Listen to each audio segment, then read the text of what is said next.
and we are back to the 19th episode of Call of the Netherdeep.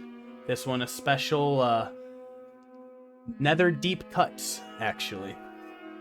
A quick one-shot, thank you Snail for the name, quick one-shot that is exploring into the tragic history of what happened here in Bazzoxan at the Betrayer's Rise pretty much over 1,000 years ago. During the time of the calamity, when the world was at war with the betrayer gods and the prime deities.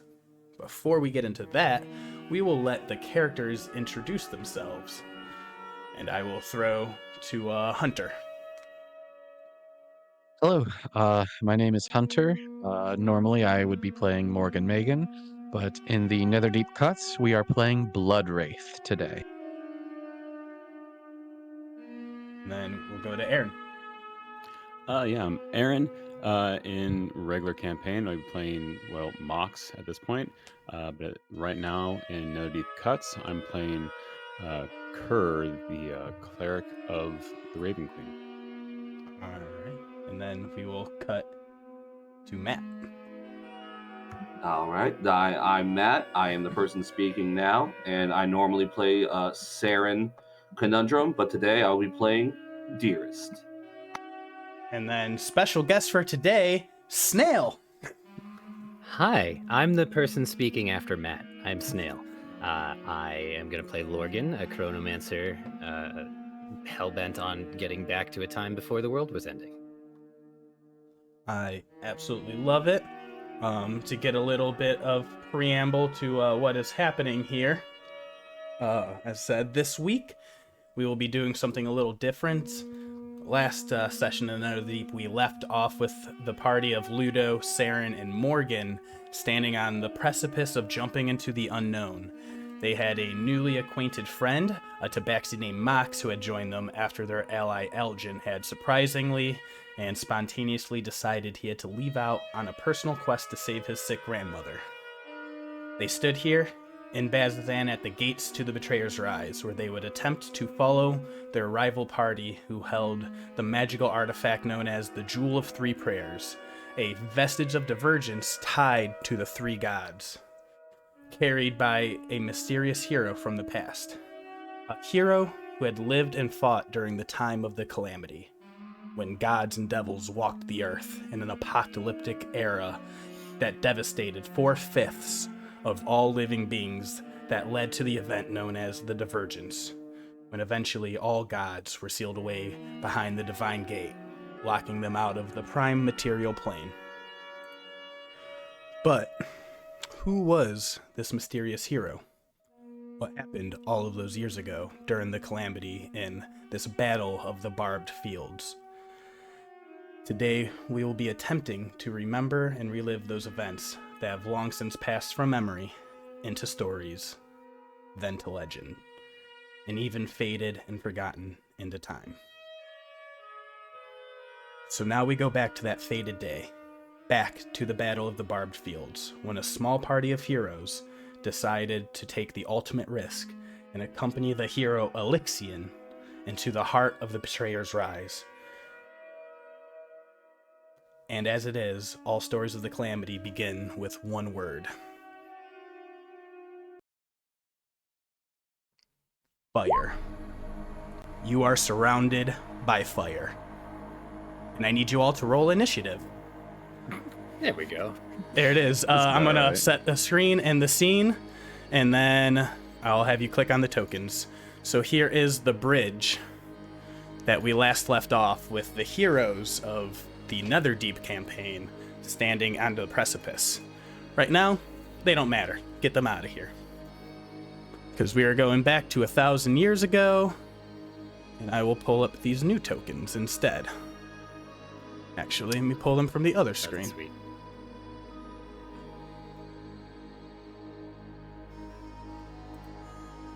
And you now stand on a bridge that spans a misty chasm of mist swirling fog all around you.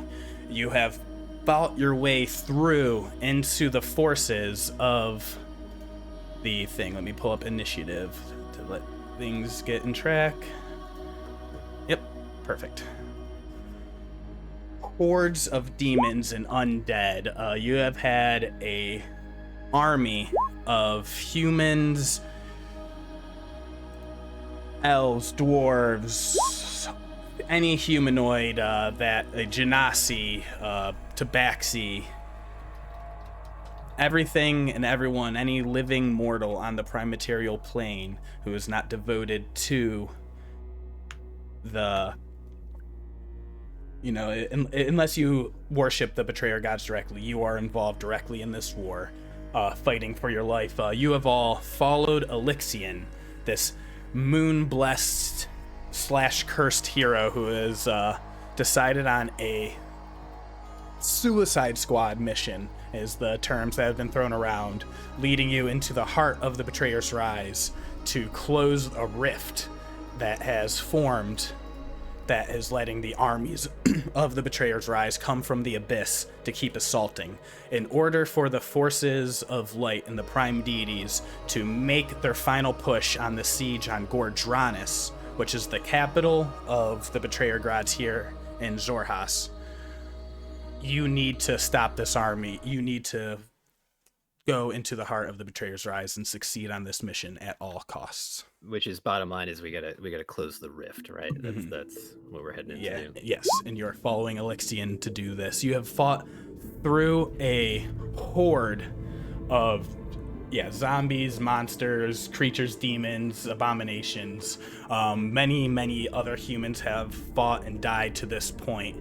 And as you finally get up into the breach, the door, this inky black void of a maw that opens up before you in this obsidian architectural structure, there is one last quick wave of demons that appear out. Whoosh. A couple driders riding high, a half humanoid, half spider form with a drow with like a high peaked widow's peak hairline, a horned devil that's the fire around you that bursts up as it throwing these bursts of fireballs at you. I need everyone with that initiative real quick, make another dexterity saving throw for me real fast as well. Everyone except I think it's Blood Wraith. I'm having trouble. Whoever is within 10 feet of me gets +4 to their save. Yeah, I would say if you're all bunched up, then that would be everyone. If you think I'll let you all move yourselves around the thing. This person, the hero Elixion that you're fighting with, is at the forefront. He's going to be leading this charge, so he rushes up. Make those people out of here. And he is leading the charge, so anyone who would pretty much say in what relation around him you would be. Around Elixion here? Yeah, Elixion. So okay. This human, dark skin with long, now like unkempt, curly brown dark hair, this heavy furrowed brow, just lined with determination. His face is just a person who has aged way past their time should have been. They carry a shield that is shining blue with like a radiant hue in his right arm, and in his left hand carries a long glaive, like a spear, with like a shining silver tip at the point. He's carrying basically like some chain mail, like with like leather padding out front of it, and this cloak that sits there and seems to billow by itself in the direction of all winds, sometimes against the wind, at his command. You, with those dexterity saving throws, we're gonna say Blood Wraith makes it, but everyone else right away, you're just gonna take 7 fire damage. Was it magical? Was it magical effect? Yes. Woo. Hold on, one more time. Get advantage for that. Nope. Woo, guys, right. is what I do. Roll. All right. So Blood Wraith, you took 7 fire damage. Everyone else took 14 as you all like came rushing up. It was like this horned devil came stepping out of the shadows. This giant twisting horn, stretched leathery skin on a body that has too many muscles, honestly, as I am looking at that artwork. I understand Uh, that. Sorry. Hey, it's just genetics, you know? You can't pick what you're born Right. with. Awesome. Yeah, so we're also going to, you see at the side of Elixion, this person, what you thought was a regular elven, pale skinned figure. As the battle began, she had like long blonde hair, flowing red dress, and then angelic wings have sprouted from her back. She has gone by the name Perigry. And you see some angelic figure that has joined in this assault. As everyone is making their way, and then I need to get my other stat blocks up. I had them all ready before, but I will take this time going through the initiative that you guys have rolled. I'll let you guys introduce yourselves. So we'll start with Lorgan and then go down the line. Oh, sure.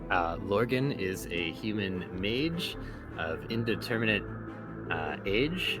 I think Dearest probably knows him the longest just because of our tokens. So I'm going to say maybe they looked a little older when you met him, but they have a funny way of just sort of warping things around like that. But they're wearing red robes, not well armored. They don't look... They're your classic wizard. They don't look buff. They look like they're smart, and they have an air of sort of patience about them. Like they're just sort of observing and waiting. Right now, probably furiously going through a spellbook. Yeah, it's like you've been fighting across and making your way. We're just gonna do quick initiatives on this, so we're gonna run it down in this descending order. So after Lorgan will be Dearest. Dearest is wearing plate mail, but the most particular thing about Dearest, when you look at him, is that he has a mask that covers the top half and bottom half of his, just a whole face mask, and the light in the eyes is visible, kind of shining out. And even though he wears a mask, his voice, when it comes out, doesn't sound muffled so much as slightly slurred. It's not because he's covering his mouth with a mask that something's going on. It sounds like maybe his mouth doesn't quite form things appropriately. But he's known Lorgan for a while because they are both adventuring and trying to. Lorgan wants to go back to before when the calamity was happening. Dearest is attempting very dedicatedly to end the calamity so that he can be reunited with someone that he loves very much. Excellent. I love that. And then next in line, we'll go to Bloodwraith. Before the rest of the party stands a tall, slender figure. His movements are graceful, purposeful, and practiced. He wears protective leathers that smell freshly conditioned, his fiery red hair braided in ancient ceremonial elven fashion. The only other key to his appearance, you notice, is the pointed ears of elven kind. The ornate red robes and scarf are war-torn and blood-stained, and the crimson-red mask he has donned on his face obscures even the most minute facial expression. His frigid eyes pierce you from behind the mask. On his side rests an elegant, battle-ready rapier. He gently raises a hand to his mask, and the eyes begin to emit a dim glow of burning embers. If an expressionless mask could tell a story, it is surely one of determination. Amazing. Sorry. This is a very covered up party. Right? Yeah. And And at the very end, don't we worry, got Care. guys. Don't worry, guys. It's not going away from there. Care is his armor is like a not plate. What is the term for that? Scale. There we go. It is a scale mail style armor, all black in color, almost like a soot being on top of it. He does wear a partial cloak with raven feathers on his where the pauldrons would be. Also wearing a mask, but more like a it's sort of the Spartan's mask, where it's the eye holes in the mouth are sort of seen. Eyes of this ruby red, very very pale skin. He wields a shield with the emblem of the Raven Queen on it. Few words. Also, a tall humanoid does not take his helm off very often. I don't think the party has really seen him off too much. And yeah, I think that's a good recap of him. Amazing. So basically, y'all got the spooky crew. Yeah. I mean, makes sense. This is what the times call for. I'm the only one with a face. The wizard is the face. With my 10 charisma, I am Yeah, I'll say, with the group. is everybody like sub 10 charisma for this? Yeah, dude, who needs charisma in the? Oh, there's My- an art. My charisma is 18. Well, Yeah. okay. Hell, It's yeah. a very nice mask. I have to get by on smooth talking with my lack of lips. Mm-hmm. So for this, we rush up into battle. This is as you all span the chasm, rushing up on the bridge. Those bursts of flame hit you right away as you all get that like quick. They get the jump on you as they jump out of the inky maw. As we go through this initiative, I'll actually let you all narrate your first turn of what you all like want to do. What is your style that your character does? Like, what has been their signatures and moves as you have fought your way up into this point, and then how do you handle that? And then I'll let you tell me whether you think that you guys are going all in and using up some resources and slots, or y'all just doing basic attacks and cantrips, and then basically we'll determine like how heavy are you guys meeting this threat? Are you expending some stuff, or are you still like holding back in reserve? Gotcha. So basically on this one, this angelic form that is with you, she flies up and she just seems to be just going all like just attacking with her mace and just swinging back and forth and dealing some damage. And you see she just rise up to that Dryder and starts hitting real fast, and they reel back that radiant mace as they're like outside in this darkness. Those two attacks you see, there's like only a little bit, but they mostly get repelled as the Dryder's able to dodge out of it, the way of those blows. So Morgen, it'll be up to you. All right. I think Morgen's gonna walk up beside Dearest for a moment and begin. I think behind Dearest. I think that's their place of comfort. Dearest, you hear the familiar sort of like footsteps and then chanting.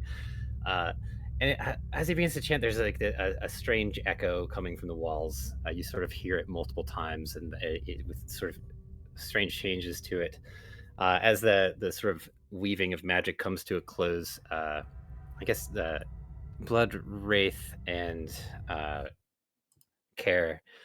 You would see, you sort of like, you swear you see them like step forward for a second, and everybody sees like a version of Morgen standing in front of all of these things and just like booping their forehead with a drop of molasses as he casts slow. And that should get all 6 of them in that area. Amazing.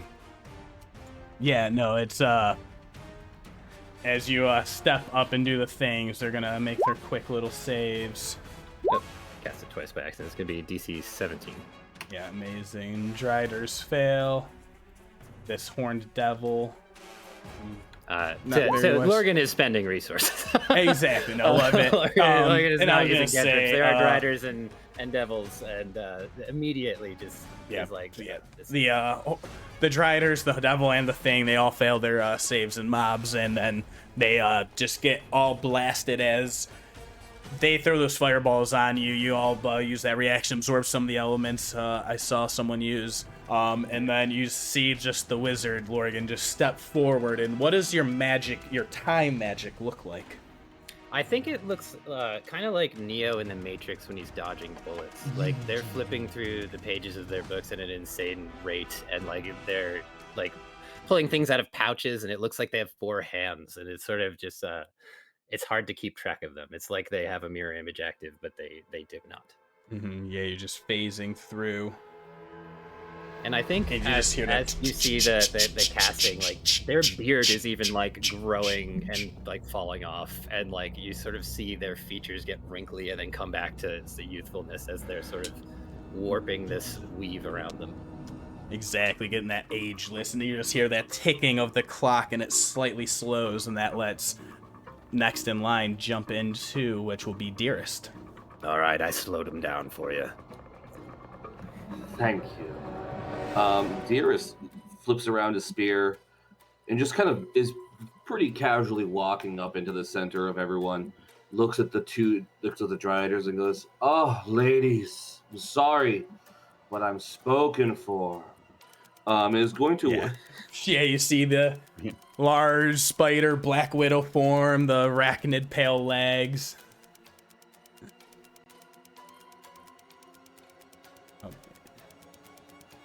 Gonna get up to the one that the angel lady's fighting, because even though he is spoken for, he does like being surrounded by the finer things in life, and just he's going to begin using his spear to stab at the Dryader to try to pin it down. So let's try some attacks. Love it.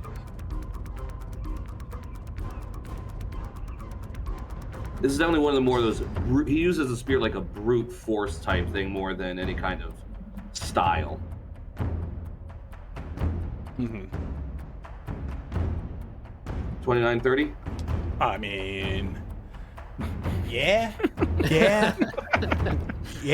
do it. That'll do it. You sound like you're just offering hors d'oeuvres to people. You want a 29, a 30? 29, 30, 29, 30.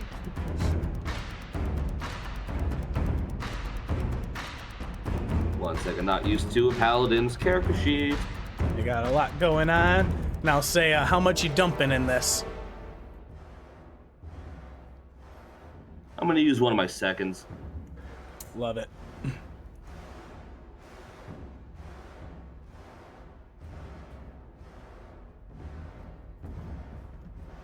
As you see, Dearest just like, and like you said, it is like you basically just slowly saunter up. It's like one of those scenes where everything, like you're walking up as everything is just moving so slow, but you're moving regular speed, and that's how much slower they are. And then you just slowly take your spear and just do a quick flourish, and then another attack.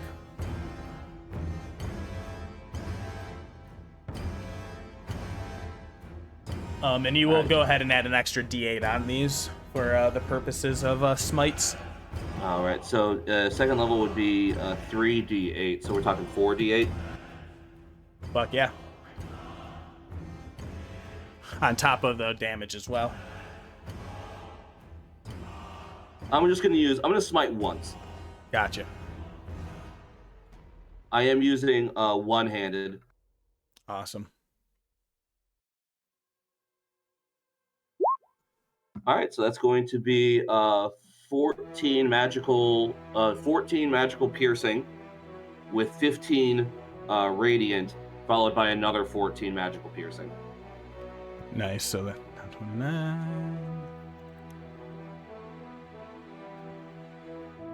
Awesome. So yeah, you just come in and pretty much right away carve out half of its life force. As you see, like all of these minions as they're coming out fresh into the thing, they're like still forming and gaining their like solid tangible form in the prime material. And you just meet them as soon as they come out and just start dicing and slicing. You cut off a few of the spider legs on them.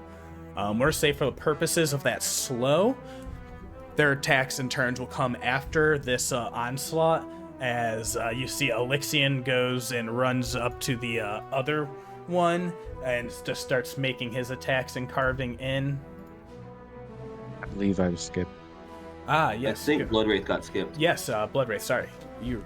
Before Elixion can even act, Bloodwraith says, you tap this hasty youth on the shoulder.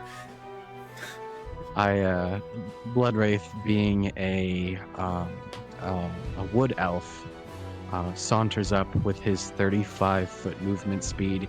It's very kind of gracious. It doesn't even look like he's hustling at all. With his long limbs, it just seems like a walk in the park for him. As he steps, at first it sounds very silent, but it also sounds like stepping in puddles of blood with a little splish, splish, splish. And he draws his rapier and casts a booming blade at the Drider here. Excellent. So you're saving up some resources, just hitting and making the quick cuts where they matter. Yep. Amazing. Anything else on top of that? That'll do it. Awesome. The 14 missed. 14 did miss. Okay. Yep. Perfect. That is all I got. Yeah. So you come up and minus 2 to their AC from slow, if that matters at all. aha. On these, no, you see they have a really pretty hard natural armor. As you try and come up and in and they spin up a quick web to protect the spot that you go to strike at, and they're slowed. And in that moment, Elixion runs up while the other's distracted and will let out his 2 attacks. And you see he also a little hasty as well as he tries to make the ride, but these hard front line creatures seem to be able to hold off their blows. Still, yeah. See, the 16 still misses. So we'll move on to Care.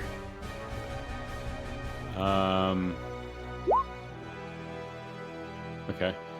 A lot of things to do. Let me take a look. So this one's been hit. This one has not been hit. This one has been hit. Correct. Mm-hmm. Okay.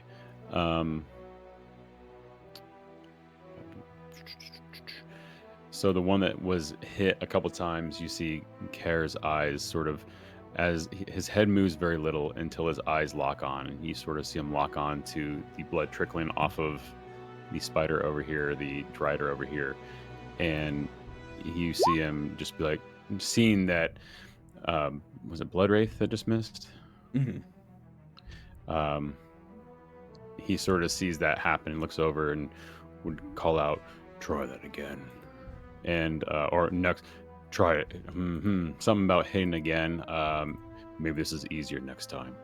And he casts Guiding Bolt on that one right here. Just because I want to give it a shot. Hey, let's see if it works in the Calamity. 15. Unfortunately. If the 16 missed, the 15 misses. Yeah, you try and get away around the shop, but it dodges behind all of the people hiding in the way. Welcome to Cleric Life. There's not much else I can do. Staying where I'm at this point with the shield up, getting ready for the next salvo, whatever's going to happen. All right, we will. The zombies in the back will make their turns and move on up with the dashes to get around to everyone. And then, actually, this one will be able to make its attack on Dearest because it has the 30 feet. So that'll be a 13 to hit. Sorry, no. Of course not. Just a bunch of blows traded back and forth. We're going to go back to this angelic form here, and they are going to smash in with their mace again with a crit fail. There we go. And with a final blow, this one is smashed into the ground. Actually, oh nope, it is still alive. You see, they go and smash off most of it, like that chitinous shell on its back, but it's still kicking for a second. These slowed creatures that haven't had a chance to do much yet. Lorgan, up to you. Morgen's gonna point their finger at it and cast Ray of Frost. Love it.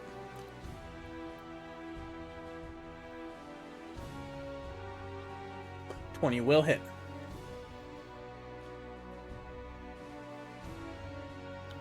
8 frost. And you see it shrivel up on its backside, and the legs curl in. So we're gonna. And Lori goes, the zombies, please. I don't want to meet them. All right.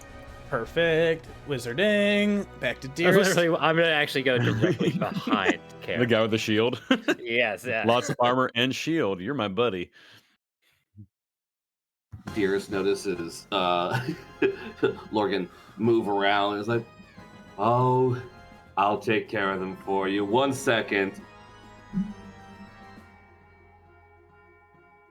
Move slightly to the right, so now I'm in a lot of Beautiful. danger. I'm actually in maximum danger right now.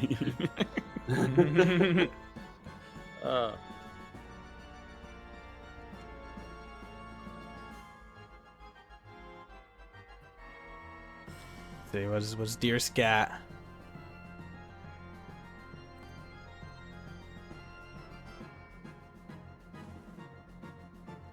As these demonic forces at the gate of the betrayers rise, the cold obsidian stone beneath your feet, the mists swirl, the ground shakes, and that justifies these boulders falling from the sky all of a sudden on the map.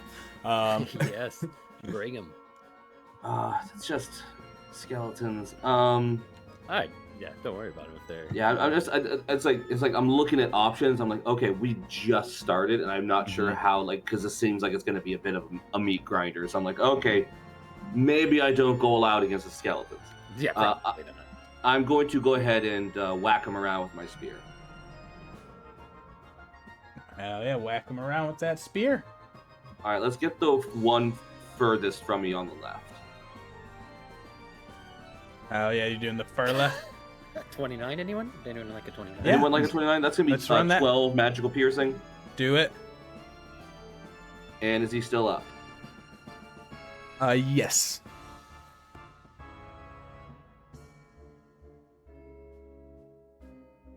Oh, we have a new low. A 27. It's 11 magical piercing. Is he still up? That will do it. As you just do All quick. right. And I completely blanked. Bonus action, Polearm Master attack on the one directed to my south.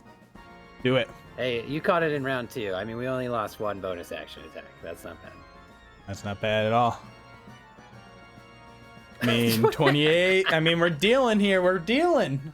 It's got a plus 11. I don't know what's happening here. There's 9 bludgeoning for him. All right. That will Nice. bring it I to like the look of this a lot better now. perfect. Hell yeah. And Yeah, he's like, you don't seem radiant enough for my smite. So stab. And then just out of Just play that stab, and then just Heartbreaker. kind of pops the one in the temple. And we keep End of chugging on to Blood Wraith. Spiders. I hate spiders.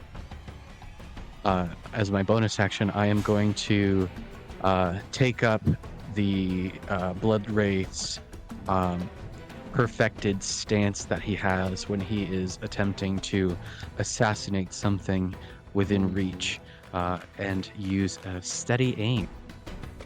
Love it. Is that a bonus action to steady aim? Yes. Love that. So you get yourself some sure footing. You call and spot your shot. Again, we are going with the booming blade on the rapier as my act. Excellent. And which one are you attacking? The one to the left of you? Yeah, the only one within reach for me. Perfect. Yeah, just make sure there's no movement. With the elven accuracy feat, that nets me a 28 to hit. Yes, because you get the roll again after advantage, which is so silly. With you one shot that thing. You steady your aim and you find the weak spot as it goes and like lurches at you. You just come and cut it right in the jugular and just push it, pin it down to the ground. Amazing. Anything else? Just a flourish with the rapier back into his position. He kind of looks at the other Drider and goes, Amazing. And we will move on. And finally, I will let the Horned Devil get a turn. No, thank you. It can only make one attack, correct? Yeah. You take an action, bonus action, has no reactions. If it does have multi-attack, you can only take one attack. Yeah. It's a whole mess. Awesome. So it will move up, and there's one who is in the front of everyone, Dearest, right now. So we'll make a tail Dearest attack. knew what they were getting into. Oh, well, hello, big So boy. it will make first it will make one fork attack at you for 20 to hit. Let me double check. I'm pretty sure that hits. Any reactions, interference? No, I think I'm just gonna take it. Awesome. In place of its second fork attack, it's before it moved up, it was going to shoot a hurl flame at the blood wraith that was sitting in the middle. So it's gonna. So Can it before it go? moved up into range, it will have shot that. I just realized because it could do these in any order. For a I 20. can only do one attack that's doing because it's slid. Oh yeah. That's it. That's why it moved up first. Thank you. Yeah, no. So it cannot make its three thank you. attacks. I don't want to get hit. Yes. All right, and then that will be its turn, as it is slowed and ineffective. And we will move to Alexian's turn, as he will try and get a redemption. You see, he yells out, he's like, "This is taking too long. We must push on." And you see he casts a spell, and his spear begins to glow with a radiance energy. And he goes in for a smite attack on this Drider. So he's going to dump a blinding smite at 3rd level into it. And then he is going to make that attack. 19 will hit. And then that will activate the smite. He's going to burn another 1st level into it. So he'll add 3d8.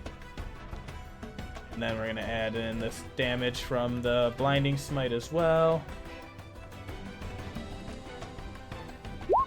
And then that thing makes a Constitution saving throw. And it fails, so I believe it is now blinded. Not having a good day. Yeah, this Drider is kind of fucked up right now. It just took a good amount of damage. Very bad rolls on that 3rd level 3d8 though.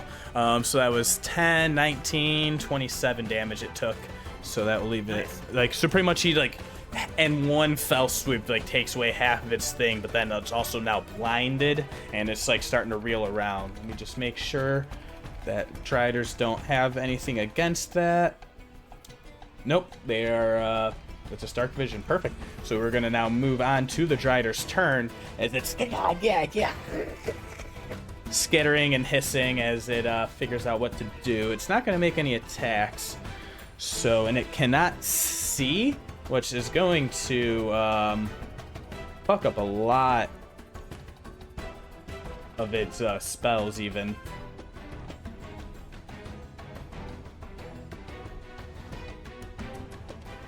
Alright, it sees all of these spells and everything being cast around it, so it's going to,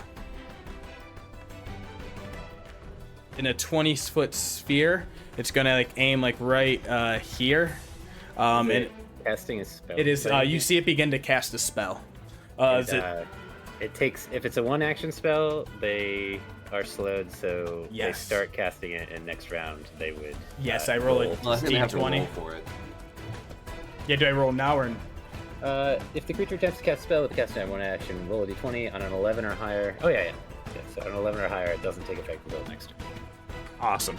So you see in desperation, since it can't make any attacks, it's just like begins casting a spell, but that slow magic, you just like kind of point at it and it bubbles back down and does not get its spell off yet. And you see I things think start to go- Morgan's gonna just say, "You're all gonna want to move to the left a little bit." And back to Care now. Kara's gonna see that. Well, not see that, but see the cast a spell, and he's gonna try to get its attention. He's gonna scream over his we're the team of no face dark deep talkers, I guess, because that was the plan I had too. So it's gonna be fun. It really is. It's the end of the world, man. We're all I know. rough Everybody's and shitty. gruff. Yeah. Except for fucking Dearest. Dearest is holding it down for us. There's always one in the crew. Yeah, like seeing the spell start up and noticing it, you hear Care just slam his shield and scream, "Over here!" And he casts Toll the Dead at it. It's a Wisdom saving throw. On the for Drider? that. On the Drider, yes. 14, probably a fail. 14 fails. It will take, since it's been damaged, Yes. so it will take 2d12. Amazing. I'll just roll it here.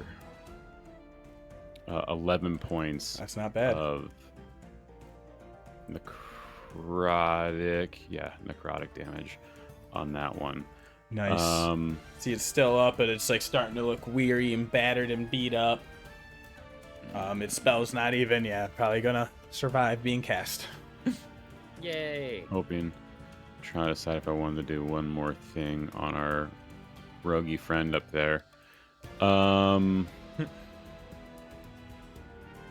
I do, not knowing how this is going to pan out with that big horned. No, never mind. I'm good. I don't want to. I'm trying to decide if I want to burn a spell or not because I have a bonus action. Yeah, I spell, would say but- we're using any resources. Yeah, I'm trying to decide. I don't think so.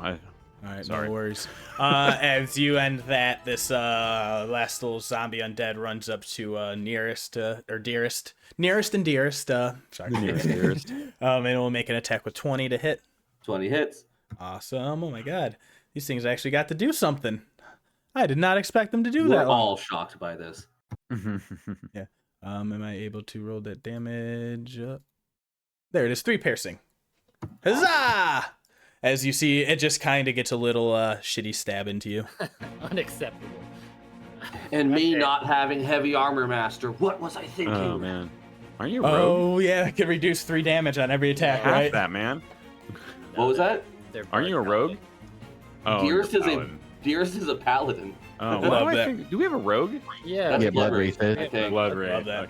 Okay. So that was that, and at the end of that turn, they're just at the bottom of the list. They don't even get an initiative count.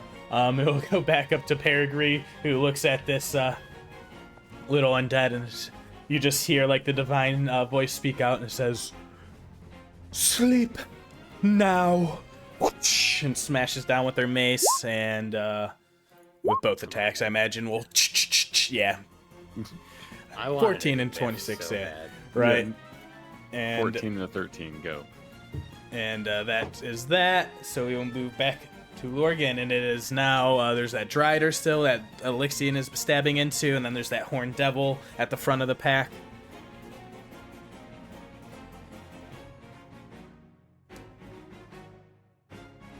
Oh man. All right. I feel very comfortable where I am. Maybe I gotta here a little bit. I will just. They seem like they got everything handled, so I'm going to throw a Ray of Frost at the other remaining Drider. I think I have advantage because it's blinded. Yes. That is correct. That's gonna be 18 total. While it's still slowed, that will hit. Hell yeah. Oh, the bad side of cantrips. 5 damage.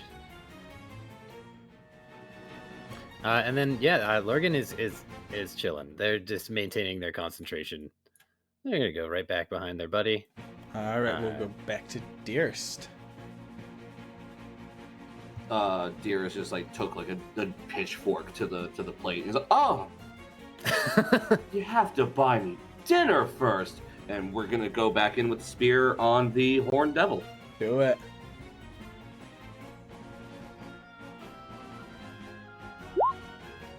Oh no! Even with the slow, it seems its like tail just goes and bats away your attack at the last second, and it misses. That was a feint. Ha It's The a double- big the fat double leathery feint. wing, just like comes, it like does like a 360 and like spins out around your other attack. Hisses in your Fool me face. twice, shame on me. Or no, anyway, innuendo for a butt, and I hit him with the butt of the spear. Uh-huh. You hear an infernal guttural roar inside your mind in response. That's what I assume There it it sounds is. like. It hits. That hits. It does. That's a 3rd level smite on there. Oh, Fuck beautiful. yeah.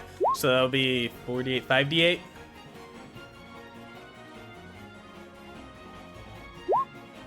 Oh my. 16 radiant. So Oh, you know what? Screw it. 17 I'm also total. gonna pop one of my bardic inspirations to do another 2d6 psychic damage. Amazing. Ooh, tasty. So that is 4. So 31 total. Yep. Yeah, nice. Not bad for missing your 2 main attacks. Yeah. That's a Not bad. D4 on that bonus action. I love that. All right, so that is Dearest's turn to start digging in, and Blood Wraith, back to you. All right, Blood Wraith is gonna move 15 feet over to the Strider here, and cast his booming blade. Let's end this. Since he's blinded, we have our advantage. True that. 27. Yeah. And All right, and describe that kill. So he walks over here and gets his rapier ready, and just kind of stabs it straight in as he walks up. Like he doesn't even pull back or anything. He just pretty much walks it straight into him as his arm is outstretched, and then he will continue walking northward as well. Amazing. You make that That's as far as attack he can- and move up. And that will be that turn. That'll be And that turn. That Drider does not get that spell off. As you see, Morgen, you just see the just cast the spell of silence dissipates from its fingertips into the aether. Nice. Actually, because of that slow magic and it was your slow magic, go ahead and give me an Arcana roll. Hey, I have that. 22 meets that DC. So I'm gonna say with that reaction, that abyssal lurch of the influence in that area, you see that slow, the tendrils of the arcane weave, as they begin to dissipate, it's slowed still, and that gives you the time to snatch and grab with a reaction that silence spell Oh, hell yeah. to store in whatever vessel of your choosing. And you just have an awesome, you just have a silence spell now. Yeah, all right. I'll take that. Yeah, no, I think that's the fact that the slow, at the very beginning of the round, just fucked, these demons stood no chance as soon as that, you had that first rip. And that uncast, because the spell magic was already spent on it and it just never got released. I love it. Yeah. So that was that turn with Blood Wraith. So now it's the Horned Devil. It's right there. So Blood Wraith just kind of walked up and spun around it. So it's going to make an attack with its tail at you. 25 to hit. That'll do it. We are going to burn a silvery barbs, please. Oh, yeah. So cast that spell. What does your silvery barbs look like as it takes effect? So the for future reference, that 22 will still hit. Yes. But the silvery barbs, so he kind of jolts into his hand like an arcanish, purplish, not quite devilish magic, but a kind of magic that is you could say tricky in nature, and it looks difficult to control, and it just kind of dances from his hand, and these silvery barbs just kind of like just jut really quickly and attempt to slap the tail away from. Amazing. As it still hits, but you feel it's not as powerful a blow. But that 22 will be 13 piercing damage, and then make a Constitution saving throw for me.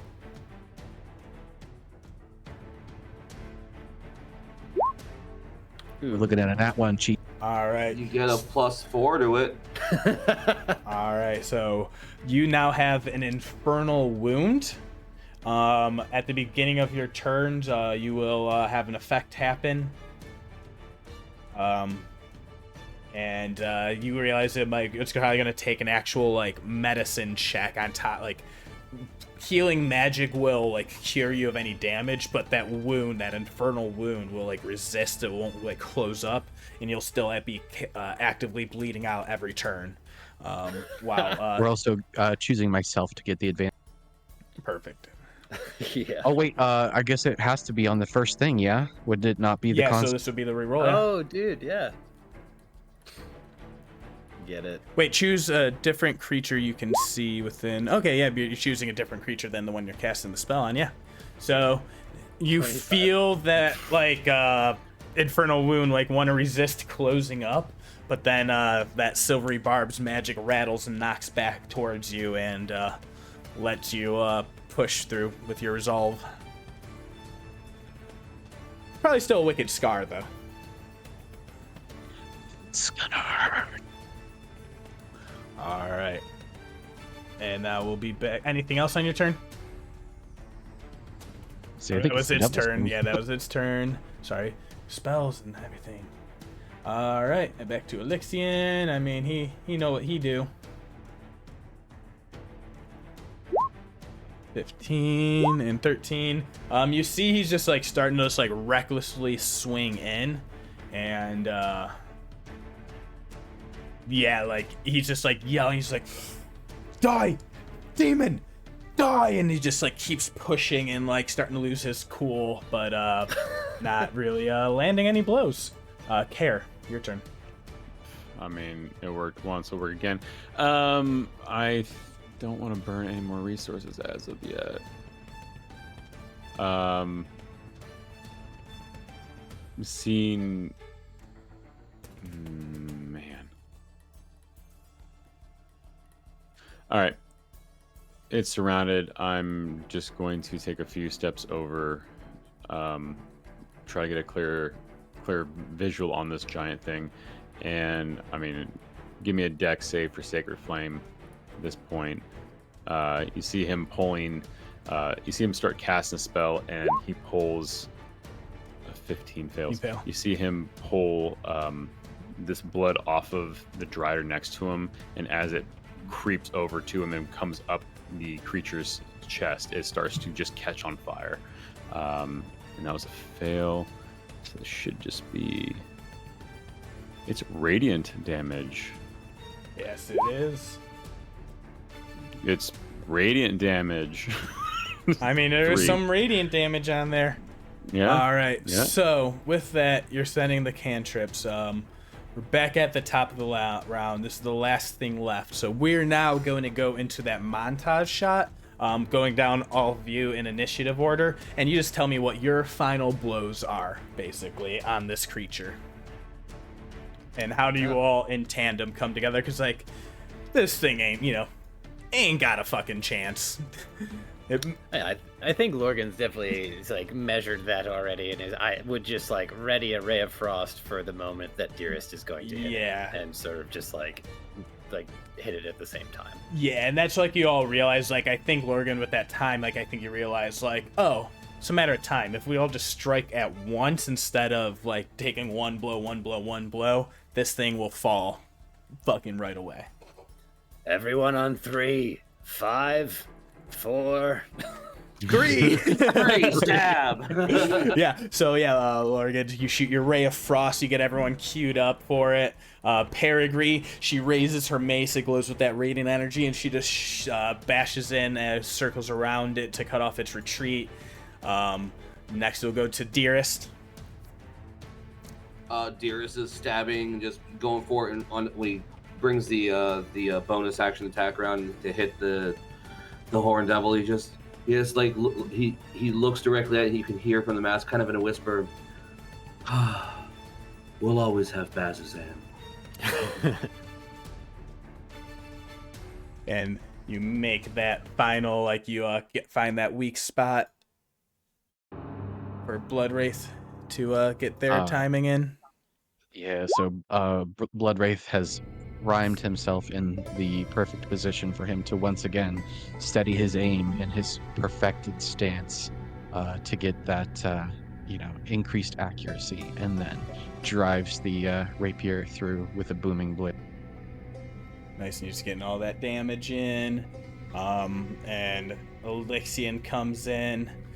He just starts stabbing in with that final spear attack as well. And he doesn't even lay the smite in. He knows his spear will be dealing the damage enough if he can actually land the blow. Actually, you know what? This guy has not been rolling all well. Let's see if he actually hits this time. Okay. Oh, good, yeah. Yeah, so he's I'm starting to get worried. It's like, who are we carrying to this rift? Yeah. Seriously. So you see he gets that comes in and gets that stab in, and then Care, how do you round it all off? You just hear, out of all the melee happening, it's a prayer behind everybody, and all that can be heard is the name is the shout, the name of Raven Queen be gone, and he slams his shield as Toll the Dead echoes out again. Love that. And with one final cry, that coordinated assault, you all stab in and kill this demon as they all begin to dissipate into their ichor and ooze. And you hear the misting and the swaying and the fog and the mist, and you hear the calls of the echoes. Psst, join us. Jump. Join the chasm. Join the gods below. Join us. But you all, Elixian stands near. He says, hold resolve. We have defeated the first wave. We must infiltrate into the rise while we can. I tell you now, I saw in a dream the Moonwaver. She visited me, and the Changebringer Avandra, the other god. She told me of an old prayer site built from the ancient nomads of this land before this temple was built. It is there. That is where we must go. There we will find and seal the rift. All right. Well, good work, everyone. I did get hit by fire. That makes me a little uncomfortable, but yeah, not too bad. How is everybody in shape right now? Looking around, seeing if anybody is horribly injured, or should we, sort of checking, making sure. You can sort of see it's less of a visual thing at this point and more of he's looking, and then you can almost hear him like sniffing and looking to see who is the most injured and if they need treatment. I think we basically just took that fire damage, and then a little couple, like a few I think other a couple hits, people right? took some hits. So I got hit a bit. are you comfortable, or do you need some healing? Are you comfortable? That's the question I'm really asking at this point. I can't see HP, so Yeah, I would say I'm about a quarter down. I mean, don't be shy. It's not going to get better from here. I'm just wondering if I should use my lay on hands, my potion, or a cure wounds, like that kind of situation. Mm-hmm. But I'd rather not expend any more spell slots if I don't have to. And yeah. You see the youth Elixian pull up his image once more, and he says, I also can lay on some hands in here if we need to. I have the blessing of the Moonweaver. Well, if anybody wants to juice Dearest up, now's a good time. Yeah, I'll say. Otherwise, I do have this. There is a burn on my forearm, and no one's going to use the healing. I will say, everyone, go ahead and give an insight check.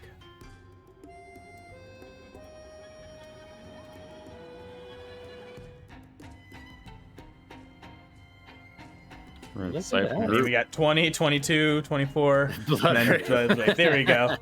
All right. So, Dearest, Morgen, and Care, you all have definitely. So, this has been like a more of a retroactive insight of the time you have spent with this youth.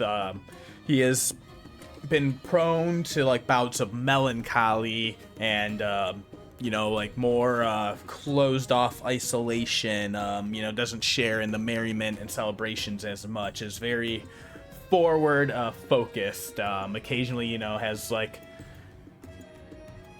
tinges of like regret and like bitterness and like it's a righteous anger. You all can just look around the landscape around you and you can understand why someone is so driven and zealous and upset.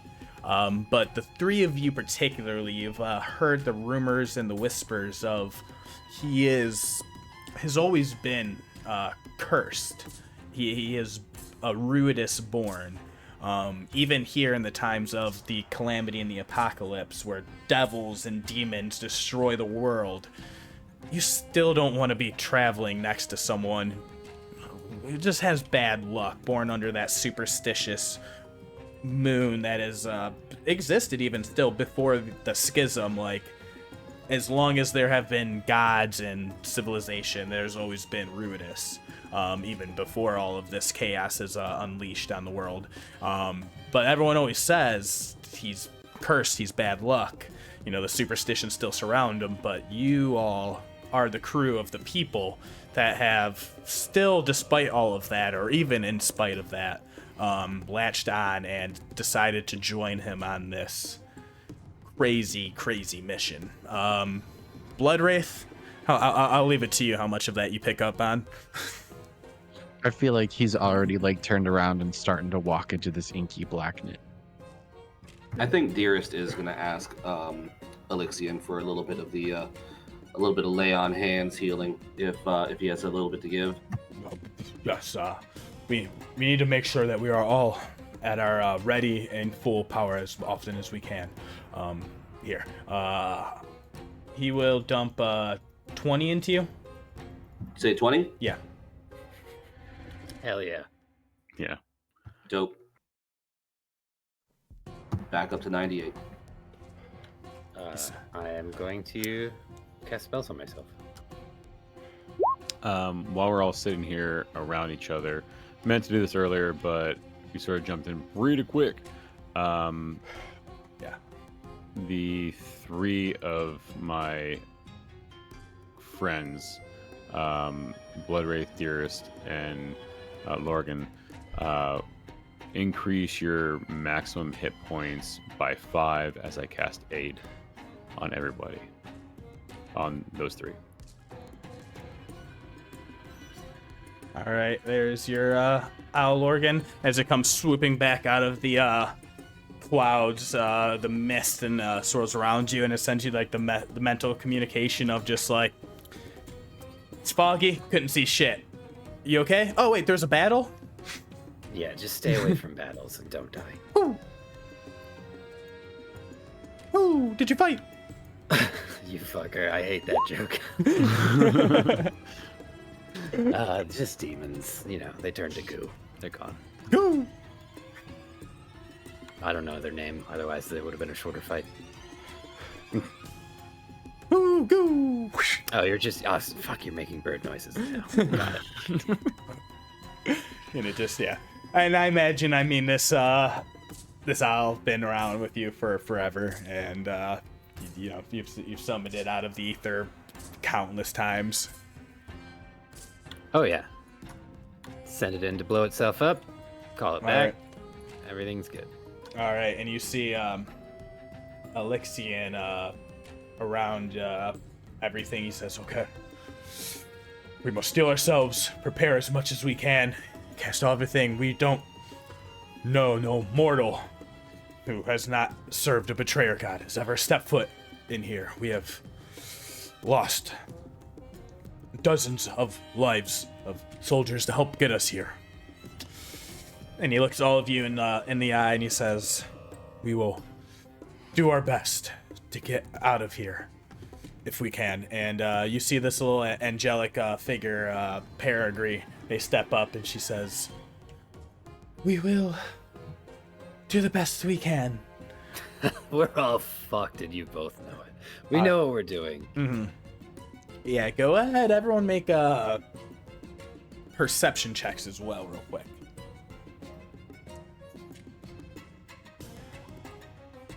Quit, make me roll good rolls. Oh, it's a 10. It's Yeah. not good rolls. Let's do it.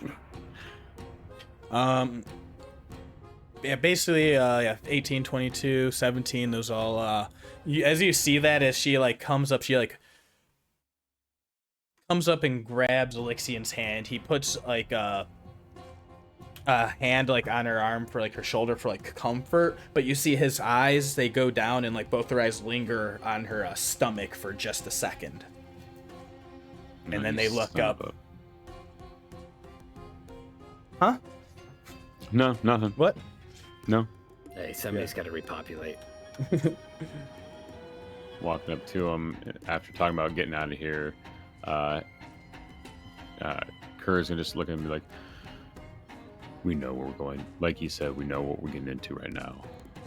Feel comfort that Raven Queen will guide you to the next life. And you see Elixian nod, and he says, yes, we know our duties. And that if he has anything good. All right. He's like, all right, everyone, we're prepared. I think Dearest is feeding a cat right now. All right. As you see, they're giving little scritches over to your owl. And basically, he says, so, what led you all to come here and sign up for this mission? I realize most people don't enjoy my company. Yeah, you're a bit much, to be honest with you. You gotta learn to hold it back a bit, but, somebody's gotta save the world. Somebody's gotta figure out how to end it. Or get back to before. Either way, these fucking assholes in the sky are not helping. Yes. There's been very little coordination. It seems everyone is scrambling and looking out for themselves. If we could find a way to unite and unify and bring together the different forces and spearhead. Either way, I believe it is time. And I'll say, does Bloodwraith or Care have anything in the moment? Yeah, he'll kind of answer the question that was brought about him. This is the quickest path to the salvation of my people. Yes. I feel that we must make haste. Yes, if we don't get there before more armies keep showing up, if we fell here, then the forces, the Palor and the Dawnfather and the other gods, they will never be able to siege Gordranus. We cannot fail. And same, maybe a little bit of volume. I could also turn it up a little more, but also hey, Mike's, yeah, we know how it is. But also, my music's really loud in my ear, so I'm not sure how it is for other people.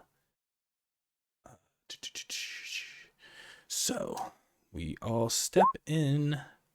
Oh yeah, I'm gonna smash a pearl on my forehead real quick. As you do. Just a quick whoosh.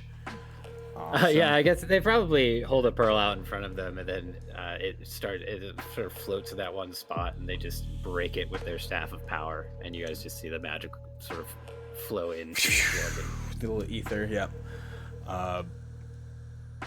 As you all egress and down into the inky black darkness, it all envelops you, smothering any light in sight. So like this is basically stepping into pure magical darkness. As you begin to feel the cavern sink down and like envelop closer to around you to this doorway looking like 40, 50, 70 feet tall. As soon as you step in, you feel like you're in a hallway, a cavern, a tunnel beneath the earth that 5 feet across, 10 feet across. You feel the rocks scraping on your backs and your arms as you move about, but then you hear the quick whisper, the sound of like the shuffling of your feet, and it sounds like it echoes, bounces back as if like the walls are right there on you. It is hot and sweaty and sticky, and you can feel shivers and goosebumps breaking up and down throughout your body. I mean, there's really only one way to go, is forward. I would say perfect, dearest. We were just stepping into the inky maw black darkness of this betrayer's rise. You basically can't see or feel or hear anything. It's you just can't see anything. It's like magical darkness begins to envelop you as that claustrophobic and sense of vertigo envelop you all. What do you all have that would be able to help you egress through this space?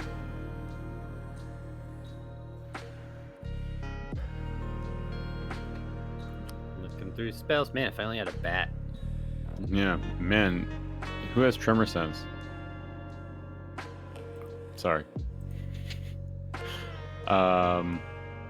Kevin Bacon. I guess the closest person to me. I can do one thing, and that's cast guidance on someone. So I don't think I have a way to break darkness. I don't think I need one I've willing only got creature. dark vision. I don't have anything else. Just touch. We have dawn in the party or daylight. One weird spell that I could have taken, I didn't, for reasons. Let me see if I have anything like that. No.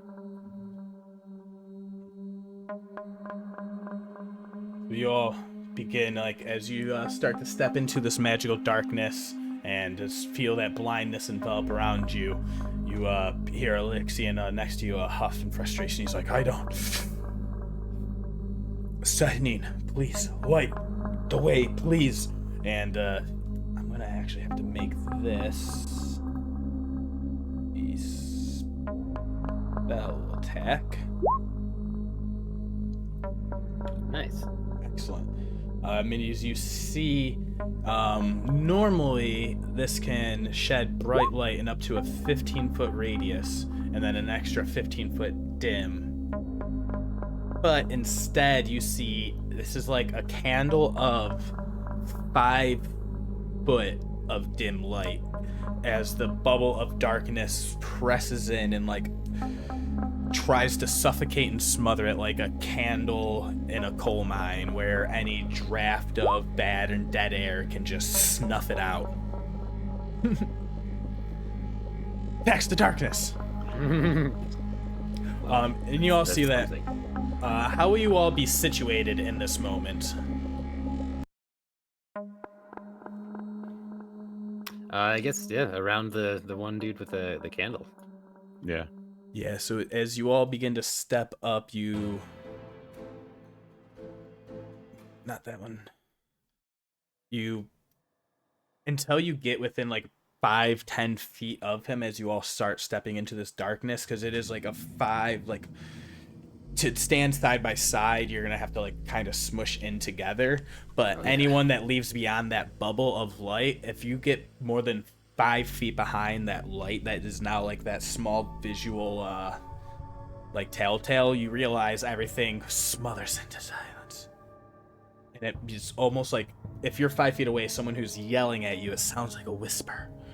And then if you fall even like another half a foot behind, you cannot hear anything at all. Where like it is pressing down on your ears to like smother any other sound. So it is, you'll have to say tight and claustrophobic to feel any sense of comfort here. All right, bring it in. Who would like to be in the head in front of the pack?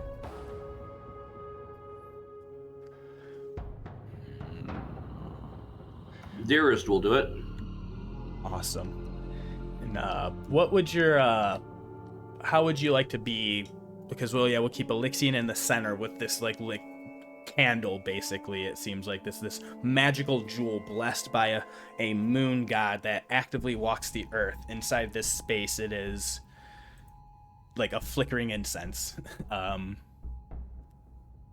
He has to stay in the middle to help keep you all nearby. What skill would you like to use leading this pack? Or any other abilities, features, whatever you have that you think would be useful in this moment. The only thing I can imagine being possibly useful is the spear. He's like using the spear to feel out the ground ahead of him. Just tap, tap, tap, tap, tap, tap, tap, tap. Excellent. So would you be doing that as more of a perception, like listening for the taps, or you like investigating ahead of you? I think he's trying to do like a survival, feeling for the path. Yeah, he's feeling for the path more than I think listening to it, because like you said, there's no way I can make a tap loud enough to hear it. Yeah, so with the distance of your pole arm, you're like just feeling the vibrations as they come back, which is throwing off your senses even more. Go ahead, would you make that a survival, an acrobatics, athletics, investigation, perception, your choice? Guidance. That's a lot of options, and I'm going to go with athletics on that. And basically let you choose the argument. So you're doing it as more of a forceful, like actively like carving out. Yeah, space ahead he's of got you. too much strength for his own good, so he's basically like slamming it around. Like, if anything is going to come out here and kill me, it's going to be dead first. Mm-hmm. All right, make that roll. With a D4. Guidance. Add that D4. All right. It's like the one thing clerics can do when there's nothing to do. It's like, hey, I believe in you. I believe in you. You're good job.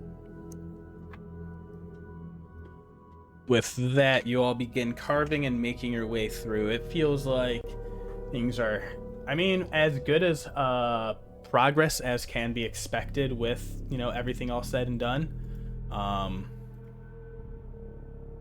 As you continue to make your way, time begins hard to tell, like maybe 5 minutes have passed, 10 minutes. You feel you're making steady progress, but there's really no landmarks, visual, sensual, like you can't hear or have anything that is feeding back to you that says, hey, yeah, you are making progress.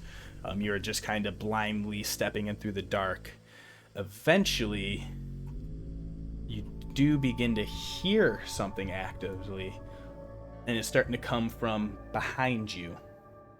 A skittering and shuffling of, could be many different legs, either moving in tandem but also arrhythmically. Whether it's dozens of creatures, each with dozens of their own legs, or one thing that's far, far worse. In this moment, there is probably not any chance of hesitation or delay. What do you all do? Do you risk headlong into the dark? Do you stop, do anything? Do you wait and see what's coming for you? I'll leave it to you. Is there like a... I know it's tough to judge, but how far away does it feel like the sound is coming from? Like, are they right up on us? Yeah. Everyone go ahead. Yeah, make a perception or... perception checks. As you all feel it, Dearest with the crit, 18, 22, 19, 13, those are all good rolls. Dearest, instantly, they're not like an imminent, like, things are going to be striking immediately, but you realize like to keep a distance you have to keep moving forward at a really quick pace. The problem with that is you don't know what's ahead of you. You've been heading at a slow, like checking the progress ahead of you to make sure there's nothing popping up on you. So basically that is like in that moment you realize that is that snap decision that needs to be made. It is not immediately on you, but like the path that you've been winding in, it's like seems to turn left, then like dig down just a little bit at a slope, and then you have to kind of shimmy forward like almost on your bellies, and you get back up these raggy dark walls that are like kind of bite into your skin, and then sometimes you'll be like on what seems like a vast open corridor as you feel a breeze around you, but there's no other path but forward. At some points you know like I'm heading down in a spiral slope, but I just passed like beneath the spot that I know I was just walking 10 seconds ago. Gotcha. Yeah, like that kind of fuckery has been happening this entire time. Yeah, so that is, with that perception, you know there's a moment to make a decision, but it needs to be made. So is it essentially like there's one way to follow us, or is it like it could crawl? Like if it could crawl on the walls, which I'm imagining a thing with many legs, could it like basically circumvent the path that we're on? You don't feel you probably, you know, without any insane fuckery that breaks logic, there's be no way for it to get ahead of you. All right, I think Lurgan. That sounds like we book it then. Yeah, Lurgan's going to hold on one moment, and you see them begin to channel magic into their staff. It's going to begin to glow with a sort of eerie purple light that is greatly diminished in this room, but they're going to tip their staff on the ground. You'll see a sort of geometrical shape of light appear on the ground, and then a wall of force is going to block the wall behind us. Holy shit. Yeah, I mean, yeah, like, so that you find as like you're getting into the one of those areas that seems to be like almost like a choke point, and you find like, right, there is, you know, unless this thing can just move through fucking interplanar dimensional bullshit, though it's then we're fucked anyway. Like you realize like if this thing is following the same rules that I can think of, there's absolutely no way that it's getting past this point. And that as we start like moving faster and the light comes back from behind us, and you know we're sort of starting to spread out a little bit. This doesn't help at all, but it's fun thematically to think of. Every 6 seconds essentially, Kurt is calling out word of radiance, and so you hear flashes of divine light coming off of him. With that flash, like, you know, you've seen the movies where everything's dark and then the flashing starts happening from like the gunfire. That's a similar action where things are like psh, psh, popping. Or like somebody trying to like light a dead lighter to see by at night. Or yeah. You get We're like just that one flashing through. You get the one flash. So as we're like run, you know, the lights, everybody starts spreading out, and he's trying to do something to help, and it's word of radiance, and it's just flaring up this bright flash of light and dying, the flash of light and dying, flashlight and dying. You know, love it. Eerie ass vibes. Sorry, how to do no something. perfect. I love it. And you all say everyone on the new screen, the Netherdeep cuts. This is the war room with the dice over the map. This is Jorhas. It is at war. You all are charging, just like dashing through, but like it's not that blind, hasty, like whatever is ahead, fuck it. Like now that you know you have time and space, like whatever was behind you was taken care of. With that nat 20 we're rolling with already, Dearest, eventually you do begin to feel like that shift in the like temperature and the airflow and the darkness ahead of you. There's almost like a cross breeze where there's a almost like two different passages actually intersect, and you see that there is almost like a branch up ahead. Possibly you begin to feel like it's just like that sensation on your skin. You can feel that difference.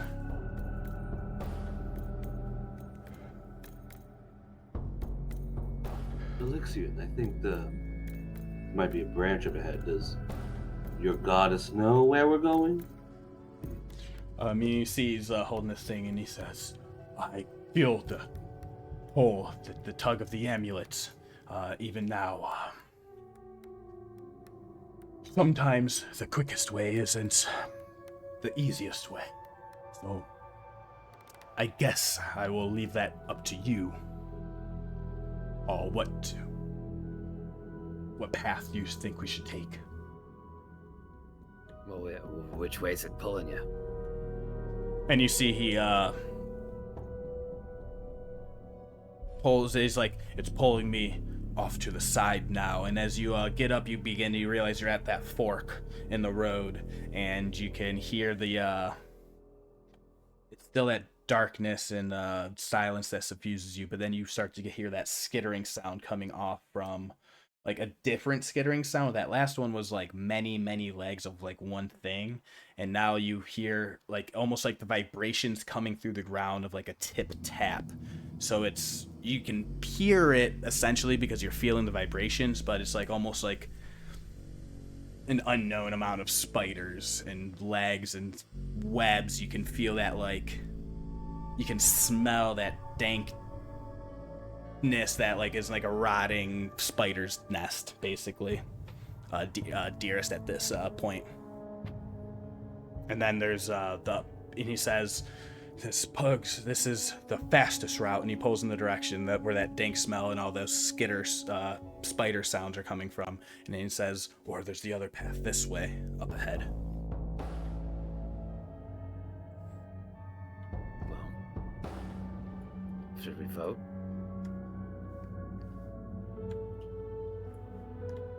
Yeah. Spiders. Does that mean you want to avoid them, Right. or do you want to kill them all?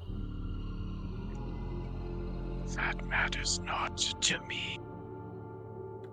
All right, just no vote, just a vague feeling of hatred. Dearest, do you have an opinion on which way we go? I don't have a way of wiping out too many spiders at once, so unless someone has something that can annihilate large groups, Yeah, I can do that. well, in that case, we shouldn't have much of a problem with spiders. All right, Care. The fastest way is the best for me. All right, Spiderville it is. Let's do this. All right. As you all begin cutting your way down through some caverns, getting into the inky blackness of the webs, I'll say, so what would be the plan going forward? I guess I'll be Plan? up front with Dearest, and if I hear or if I see stuff, things are gonna happen. That's my plan. Hell yeah. Yeah, I think Darius is like just is walking with shield up, spear forward, but also trying to keep his spear and shield out of the way, while Morgen is like kind of hovering behind him, like peering over his shoulder to watch. Love that. Kind of like if we had to march with like some kind of cannon, but the cannon is Morgen. Yeah. Awesome. So I'm gonna roll.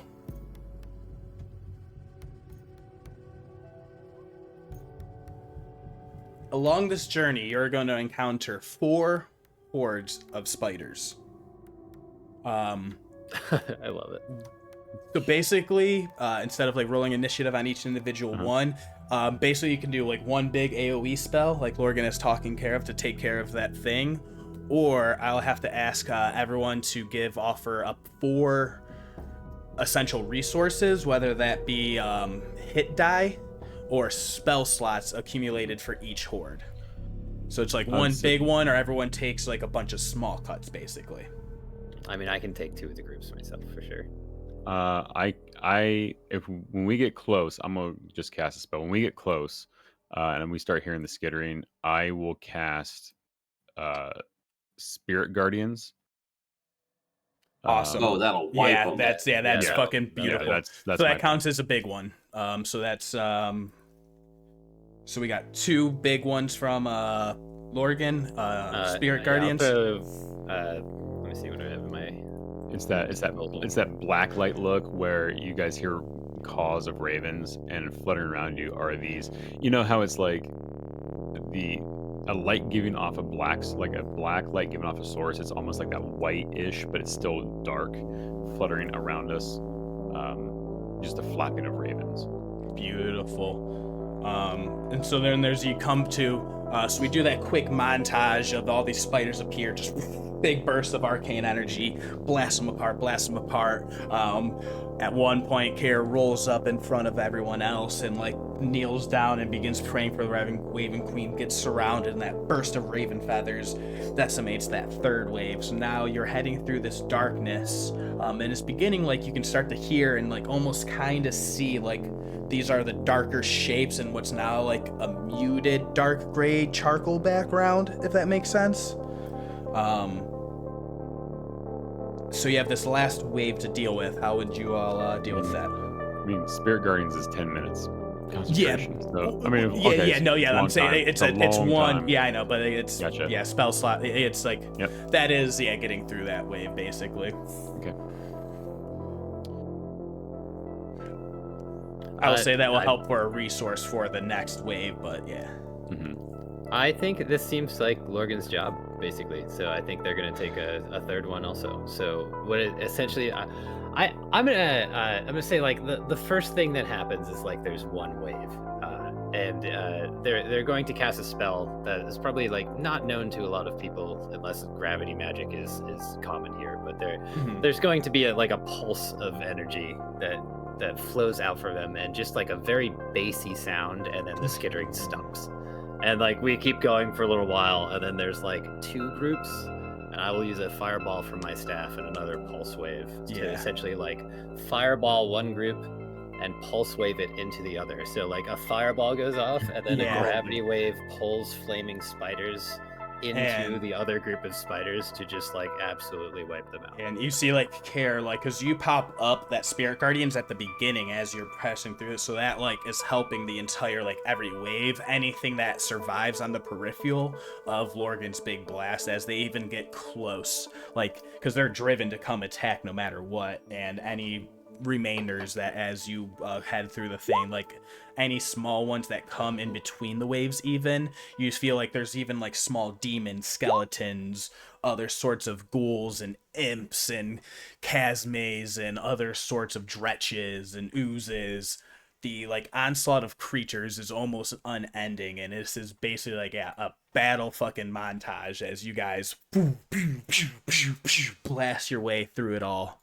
And I was saying during that time, what is everyone else doing? I think it's like that's all we're doing, right? We're basically surviving and blowing shit up. But yeah, that's why basically like you get because you got what are the names? Dearest and Blood Wraith also, like if you guys had anything you wanted to like personally be taken care of as well during that time, or personal affairs. Having a glass of water, right? Food. Yeah, picking some stuff out of your teeth. I feel like. Go ahead. All right. I feel like Blood Wraith is just gonna have his little mage hand around, just kind of like feeling around, making sure he's not getting lost. Yeah, perfect. I think since Lorgan basically has this now, and is killing all these spiders, and there's like flames everywhere, and there's like this eldritch kind of like feeling of you're deep underground and nothing has ever been here but these mindless animal, these beasts. And he reaches into his pocket and pulls out a little compact mirror, opens it up, and starts dusting some rouge onto his mask. Because whatever's at the bottom here, he wants to look good for. Yeah, and that is like when there's just high-level spellcasters, AoEs, minions, like nothing worth like having to like actually sit here and take a dedicated battle to. No, these are just resource wasting. I'll give you 2 spell slots and 5 charges from my staff. No, I love it. You've got it. No, but like I just like love this like visual power montage, basically. Like I have the just image these of like badasses, the divine energy sort of like around this little group all huddled in the darkness, and then just huge explosions every once in a while. And it's just like, that's so good.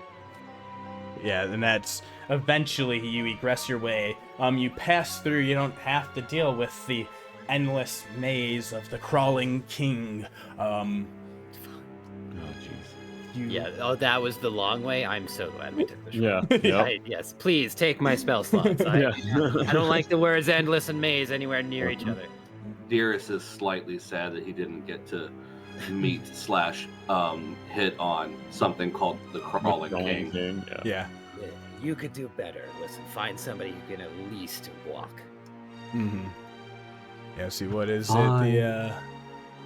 Get somebody a nice tentacled lass or something, something more legs, more better. That's what I say. Yeah. Oh, that's very, very good.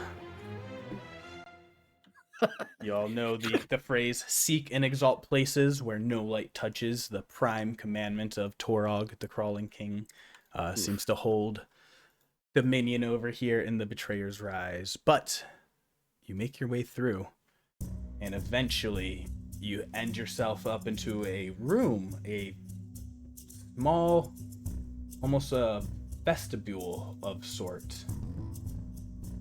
Give me 1 second.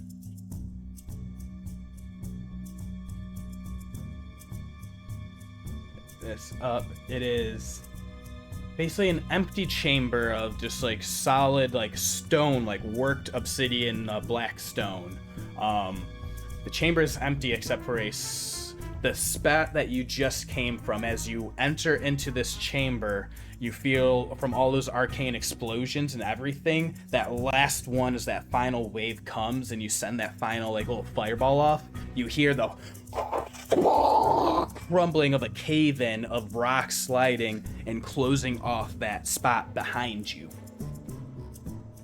And that is, as you come in, that is immediately at your back and you're looking around. This room is now empty, except there's a semicircular table resting against the side wall. If you walked in, like the wall to your right is like a dead end with like a small alcove. And there is a semicircular table sitting in there with a skull-shaped vase on it. And then in this room, there is like, if you reorient it, where this wall with the table and the skull-shaped vase is basically going to be the northern side, and then there's going to be 6 different alcoves running down the left and right sides, and then on the southern side of the wall would be another hallway, but that seems to be like closed off and ends in like a dead-end wall. So basically there seems to be no immediate path out of this room that you just came into. And there's really only the one feature of that one table. What do you all do? Can we see now? Are we out of the... it is basically, terrible you're darkness? out of magical darkness, and like that's when you realize, you look around and you're like, oh shit, I can see again. I hate magical darkness. I understand why people trade little parts of their soul away, because that is infuriating. I'm not going to do that, but I understand why people do that. Oh, Morgen, never say never. I've got too much to study already. I can't branch out any further. But this place, I mean, it seems all right for now. I guess I'm gonna sit down if you all want to look around here. I'm gonna sit down. If I start fucking. I take out a little like tea set like from my dungeoneering pack, and I'm just like, I just need a little rest. The mana's low. Have to examine this skull here. This little skull vase. Yeah. So, on this table, it is, just like a base in the shape of a skull. It seems to be like some sort of like, either it's the real thing or very, very indiscernibly authentic. You cannot determine otherwise what material it might be. It's gotta be real. There's no way it's not. Anyone with a perception passive of 13 or higher, you notice that there are jagged markings along the edge of the table. Anyone here speak Abyssal? Bloodwraith speaks Abyssal. Oh, nice. And I'm over here like, fuck, I took Infernal. Yeah, I took Infernal also. I was Oh, like, nice. yeah. I was You like, got man, the full Infernal. suite. Yeah. Amazing. So Bloodwraith, you notice immediately these runes. They're like that twisted abyssal, but it says, "Cast that which you value into oblivion." I feel like I would kind of read that out to him. And it is an empty, like, it is a large, like, the vase is like, probably like 6 inches, like probably human, like a large human, maybe like a giant skull. Get Yankee, it's almost like a little oblong in the back, but it is like an open circular and hollowed out on the inside. So like there is like room for things to be, like you can see that there is room for stuff inside it. Currently empty though. And anyone here, go ahead and make a religion check for me. You'd think the cleric had a lot of religion, but he does not. Surprisingly few clerics have. Yeah, religion. religious. Yeah. It's an intelligence skill, and what fucking cleric goes around with No, intelligence? Why would? Yeah, I'm. All right, Bloodwraith, you're on fire right now. So Literally, you yeah. actually, it started with fire. So I actually get to add this now to everyone's libraries. Thrasidune, the Chained Oblivion. It is darkness unending, less like a god and more like another world. Life and death do not exist within Thrasidune, but only utter destruction and madness. Even the other betrayer gods treat this mad god with caution. Its phrases offer and siphon power to Thrasidune until his liberation comes. Uncover, restore, and exalt forgotten shrines and relics in his honor. Ruin and raise the realms to prepare for the epoch of ends. Those are what his followers believe in. You also know he is known to, he is the god of emptiness and entropy. And with that high roll, it basically seems this vase seems to be asking for some sort of offering. Oh yeah, they want something. Not a joke. When I was making the thing about applying the makeup, I was gonna say that I hope it's there's Dune down there. Oh, that'd be exciting.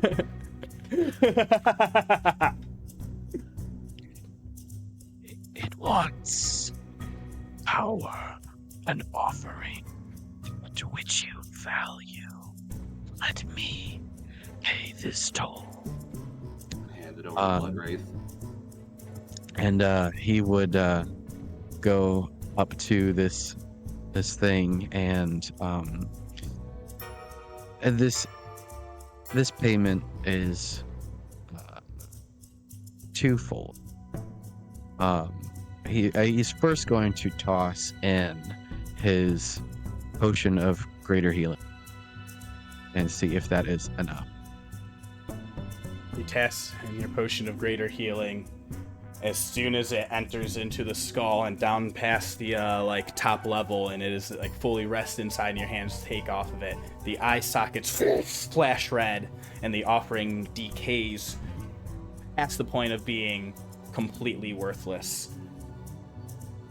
You see like the glass is sundered out of the insides of the potion bubbles and like heats up and vaporizes instantly inside the glass, and then shatters into 1,000 pieces, and there's like a burnt pile of crusty goo left in the bottom of this skull vase. And with that, the pedestal shifts and moves, slides down as the wall behind it shifts upwards, and there's a long tunnel on a downward slope heading back into more darkness. Does that look like magical darkness to you guys? Not magical darkness. One way to find out. Let's go. Oh boy. Well, it's not All right. magical darkness. It's just regular darkness. So, why are you so concerned? Well, we did take the short way. Do you think we have time to hang out for a minute? What do you think, Alexian? You're kind of the head of this crew. Origin, how's the pole? And you see he's like kind of already like half crawling into the thing, and he says, "This place is a living dungeon. It knows we're here. Every second we spend it is sending its forces with everything it has to come destroy us." Morgen is like already standing and putting away his shit. It's like, "Yep, that's all I needed. All right, let's we like. He says, like, "I don't know. This room could possibly be defended if we need to take a rest. We just, don't know what may come." I'm just being greedy. Would there be a rest with one way in and one way out? Would we actually be resting at that point? Well, I would. Wizards are like, "You doubt my ability to nap." I don't think you understand. I can sleep. You're underestimating the power of a good book. You see, if you've got a good book, you're not even in this world. You are in the book. You could be anywhere. I gotta get you read. Amazing. Just staring at you with these red eyes. There's like there's nothing behind it. It's like almost like it's dead. Just eyes staring Excellent. at you. You know what I miss most? Faces. All right, let's get going, guys. Amazing. Whenever I need to get to sleep very quickly, I always ask Lorgan for a book. Out like that. It's amazing. Impeccable. As you all start to slither down into this dark hole. It's not that omnipresent magical darkness, but as you all are able to light your torches and usual magical means, or non-magical means even, eventually this hallway, it's going down at a steep angle, and you have to make sure you're not shifting and sliding, and there's like loose rock now starting to tumble beneath your feet as you find your way down, and you keep squeezing. Yes. I was like, huh. Eventually, a doorway appears ahead of you. As you're making your way down through, you bust out into the hallway. You are at the top level. Your senses, the vertigo, disorients. Look at all You the are masks. being pulled down into a tunnel that appears straight ahead of you. You're looking straight down at a 90-degree angle, but it feels like it's like a stretched out hallway in front of you, but these mounted steps, ladder of bones that descend down the spiral as these masked, faceless ivory faces. I don't know. Words are starting to fail me because this room is so spooky. I missed faces. I was not requesting anything.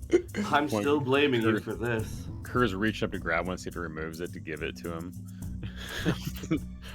You reach for a mask? Yeah, absolutely. Yeah, go ahead. Ask you to repeat. Yeah, repeat what you just said. Hey, there is. Raven Queen has a great mask that is like porcelain, so this is fantastic. Go ahead, give me a wisdom saving throw. Uh-huh. Oh, I love that. Yeah, Is this magical? Yes.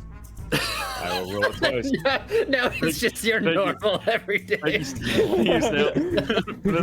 Hey, I don't know. It could be anything. It pops up mechanically. You get a +4.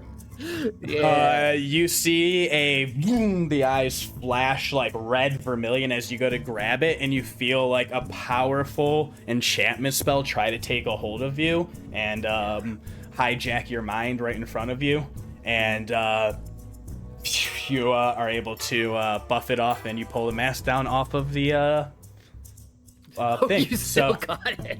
Yeah, so you pulled the mask off. Not So intelligent, one man. second. Wise, not intelligent. Yeah, that is what happened there. That's awesome. We're gonna say you grab wouldn't have. this one. So this is a gone now. Which one? I don't know which one you picked. Oh, yeah. Okay, cool. It makes sense as a whole there. Yeah, as you And start I- stepping down, you kind of like lean over, just pop it down. Just gonna add a ivory spooky mask from the Betrayer eyes into your inventory. Cool. Cool. I immediately hand it to Morgen, and I'm like, I here's your don't want face. to touch that. Hmm. I think you shouldn't touch that. You That's said you your- missed faces.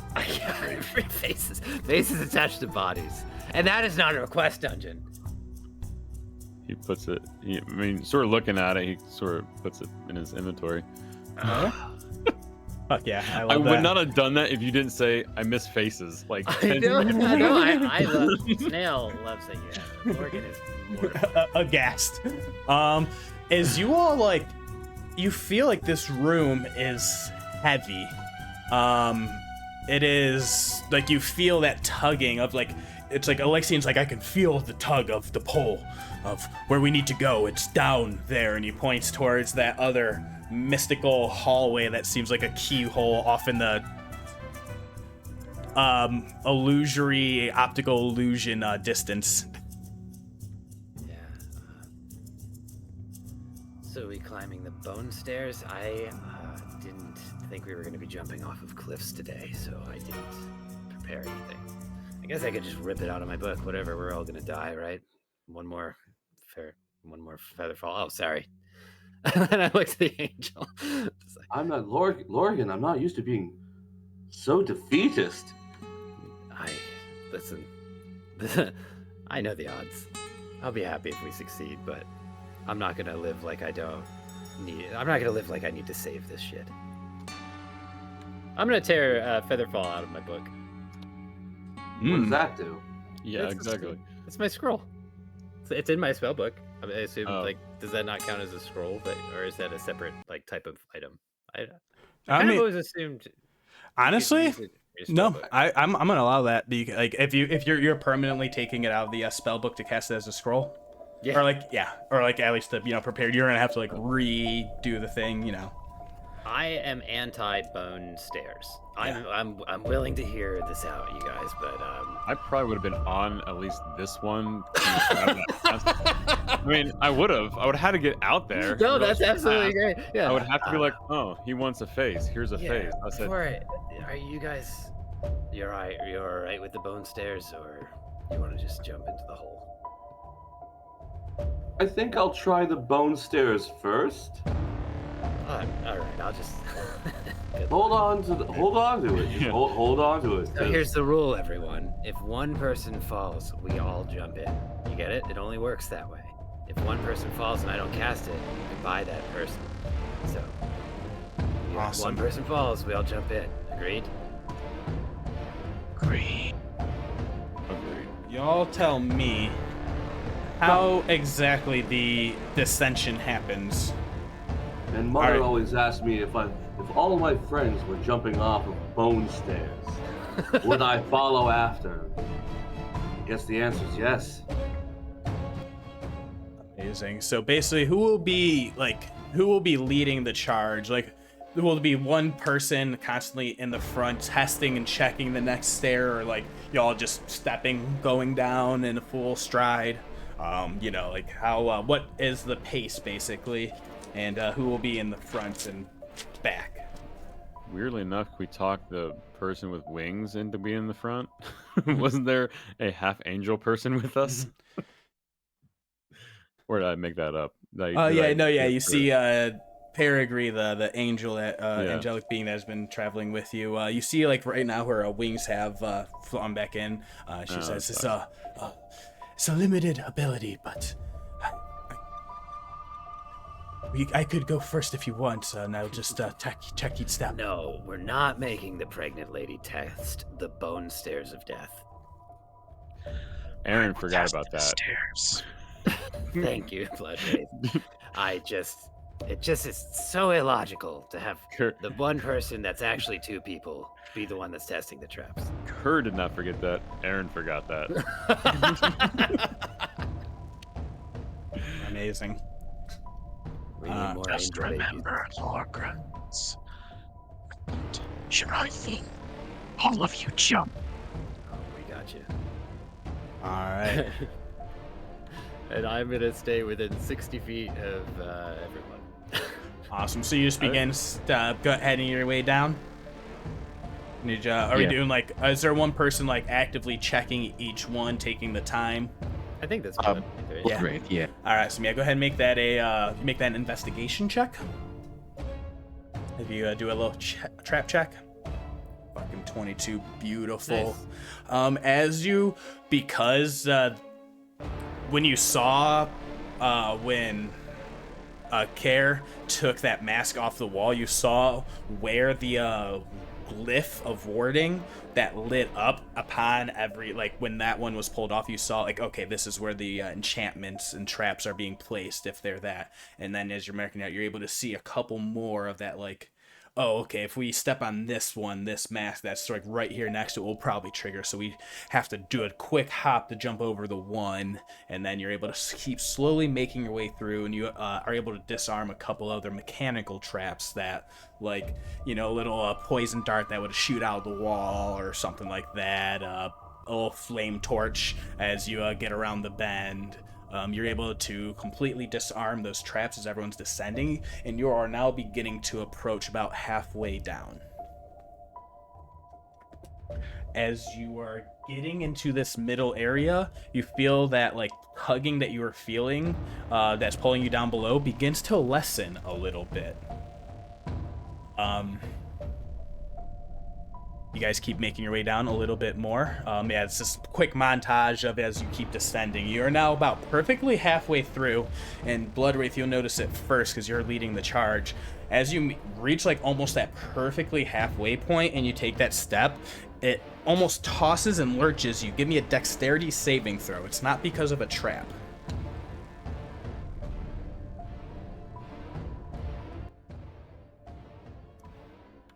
Yo. You That is a +4. lurch forward on that with that 14. We'll add that. What happens is you step down expecting that pull of weight and gravity to land on that surface, but what happens is you meet almost weightlessness, and that throws you off, and you go to tumble and fall over off onto the side. So you're now actively falling, turning into the middle of the pit. Before anyone can even react, you just begin to float and bob weightlessly, and now you are like spinning out into the middle of the chamber, like exactly like. And give me an Arcana check, Lorgan. Hell yeah. 14. You know about the spell. You feel like there is some gravity fuckery happening here. Oh, we've got the downsy upsies. All right, well, I'm glad we didn't jump. Great job, everyone. Now, but I think we're gonna have to climb up from here. Yeah, as you I'm see, gonna sort of test that. I'm gonna Bloodwraith- go on my hands and feet like a little animal, like a Yeah. little mage animal with my robes. So it's And I'm easy. gonna go on my hands and feet and try and like crawl to. Don't like, you the have a barrier. familiar? Yeah, I mean, it's fucking. As Yeah, I, he's got He's like got a one familiar. job and he's gonna do it. All right, yeah, you'll see. as I see you start to climb up like that, I gotta find it. I just wanted to see if it works. Like, I'm Yeah. gonna Go ahead, get just give past me the a middle point and quick see if I can climb upward. athletics check. It's gonna be really, really low DC, as like just to like help, like, because it Minus does get 1. that point where you're.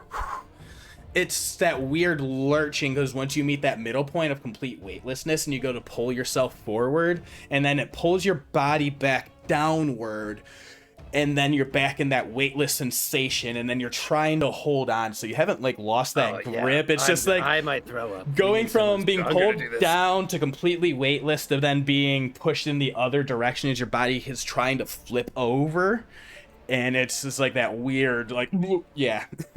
Does anybody have a rope? Which is a question we should have asked a long time ago. but we I didn't. have a rope. Yes, indeed. He just Wraith also Kerr has a reaches out and just asks for the rope. Just sort of holds his hand out and looks Yeah, at I it. give it to you for sure. Grabs it, has you hold on to one end of the 50-foot rope, I will hand it And- to Dearest. just takes it and Thanks. walks up the wall. And you see him walking up the wall. Oh, you have Spider climb. Yeah. It's not a spell. It's just an ability. yeah, you have that Dampier. dampier. Yeah, up here, yeah. Just start walking up the wall. You Uh, see like that reorienting. we'll say it's not going to be that check. It's just going to be that discomfort of uneasiness as you like help. So at this point, we'll say it's going to be a group athletics check unless anyone else has any other spells, abilities, features that they have that would also help in this endeavor. My plan is to get carried through this part of the... Perfect. Yeah, so yeah, you don't need to do anything.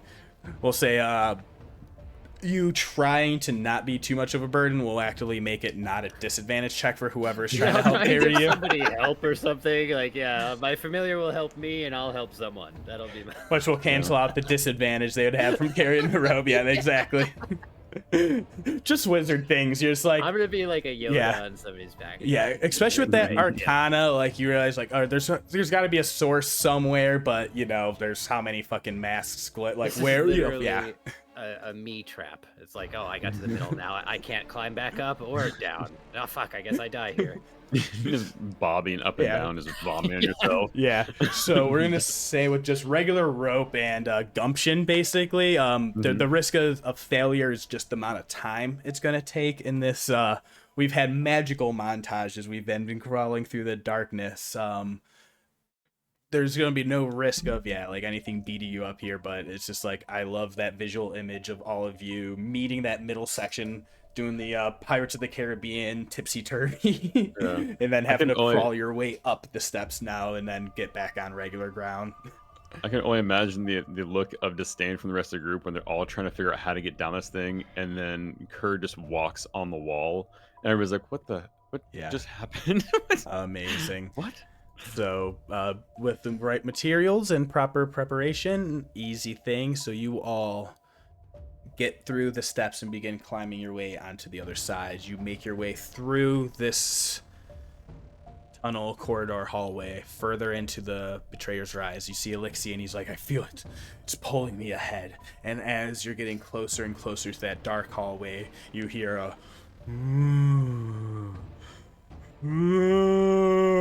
sickly moaning wail penetrating from further down out of sight where that darkness is. And as you get closer to that point, we're gonna go ahead and take a break. Woo! Yeah! I want to hear it. Oh yeah, Snail, you get the music. This is the best part of every episode. We have elevator music? I do. Yeah, it's the AFK music. Yeah, love it. Make sure it's on loop. It is It's not back. on loop. So if you aren't sitting in silence when we get back. Yep. That's nice. Love y'all. Be right back.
back. I'm back. Did you just say you're? I'm back. Back. I don't know. Realize I make a really good sheep sound. Oh man, how is everyone doing so far? How's hell? It's really intense, and I feel like we keep on getting into something, and I'm like, my character's not prepared for this. My character's not prepared for this either. My character's not prepared for this either. Mm-hmm. And then once we got to the bone stairs, I'm like, all right, I got a high dex saving throw. Let's go. And then I nat one. Mm-hmm. Which, like, I love. Like, these are just great scenes, like images of like that goofy, like you're just spiraling, like the arms are flailing as you're trying to like get your balance on the step, and then you just fall back into like astronaut free fall. Just like all this heavy armor, and you're still just like, why am I floating? What's happening? Reminds me of a big esophagus. It really was. I saw this map and I'm like, well, I have to use this, right? Like, And you said like it like moved. I'm like, yeah, we're getting swallowed by Sarlacc some shit. giant- Yeah, yeah. very, very nasty. A lot of flesh. But yeah, this is I don't know. This I said the I wouldn't have Betrayer's touched Rise this. has always made me like, it's just such a fascinatingly grim place. Yeah. It was a fun series of events where Snail mentions faces, and there's a whole pit of faces. Mm-hmm. That was just really good timing. That was really good timing. Really though, does not get any more serendipitous than that. Yep. It was I great. should have. What I really meant was, but I think what he really meant was like, I'm so tired of masks, and then like, literally, like walks into a room and it's all fucking. Masks. Which would have been funny because I probably would have punched a mask then. Like with the 0 or the +0 strength, I probably would have been like hit a mask just because of like, all right, you don't like masks. All right, cool. Amazing. Yeah, so spooky bone stairs, suffocating darkness, demons at the gate, hordes of spiders and demons. I feel like a true Friday. wizard, where like I'm in the group and I'm just like, fine, I'll use magic, but I'm not gonna have it later. I feel mighty useless because every time I have a good idea, I roll like absolute trash. Plenty of time. Yeah. Welcome back. Amazing. Welcome back, dearest. Which should Good now to be back. which should now be Jack's like welcome back, dearest. Should be Jack's like or like bring back to it from the DM. Welcome back, dearest. Oh yeah, that would be a good one. So we're gonna I'm so glad I did not give this character like a name that has all the letters in Dearest, and then like just moved them around a bit. I'm glad I just stuck with Dearest. Yeah, it's a good name. Alrighty. So you all make your way down that hallway. We're all back and ready. We're back. Yeah, I'm good. Yeah. What? In that case.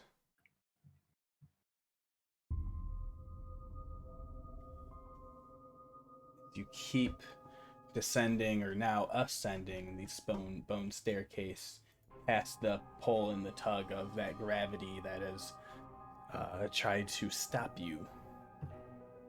You make your way through that final haunting hallway in front of you. You hear the wailing of a stone statue. It is... Just go ahead and show it. What the hell? You all come out see this in front of you. Fingers. It's too many fingers, man. There's so many This- fingers, but actually you don't see it that way. Sorry, you see it. That's okay. That Did the with artists get mad at AI images and be like, This- you know what? this You know what? I'm is how a real you do artist, and I fingers. can put too many fingers. Yeah. Yeah, as you all. There's a couple little suspect ones. Like, is finger? Okay. Yeah. Sorry. And They're just all fingers. I'm sorry. I'm way too online for you to have the hands in that position and me not think of one specific thing. As you all see that, you hear this incessant wailing of Torog. I need everyone to go ahead and give me a. Let me make sure. Charisma saving throw. As you all step out into this space, hearing that wailing that is invading your brains. I'm gonna nat one this one, guys. Watch. I feel it. I'm feeling it too. 21. So it's not a spell or anything. Is it a magical effect? No, Oh, come it's on. a divine A effect. 7. Which is magical. I rolled a damn 3. Awesome. Then it's a 7. I rolled a 4. Amazing.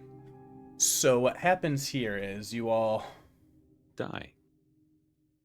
Sorry. pop up in this He just space. says it. Thanks for joining us, guys. And so, thanks for coming to the face session. You can arrange yourselves however you want on this space. I don't think I can control mine for some reason. I can't either. I also cannot control it. Same. Oh, we all failed their charisma. That makes Oh. sense. We failed the charisma check, and now we go into the mouth.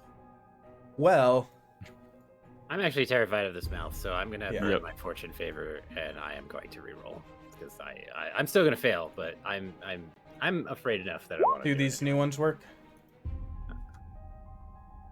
No. No. No. Let me read. I know why.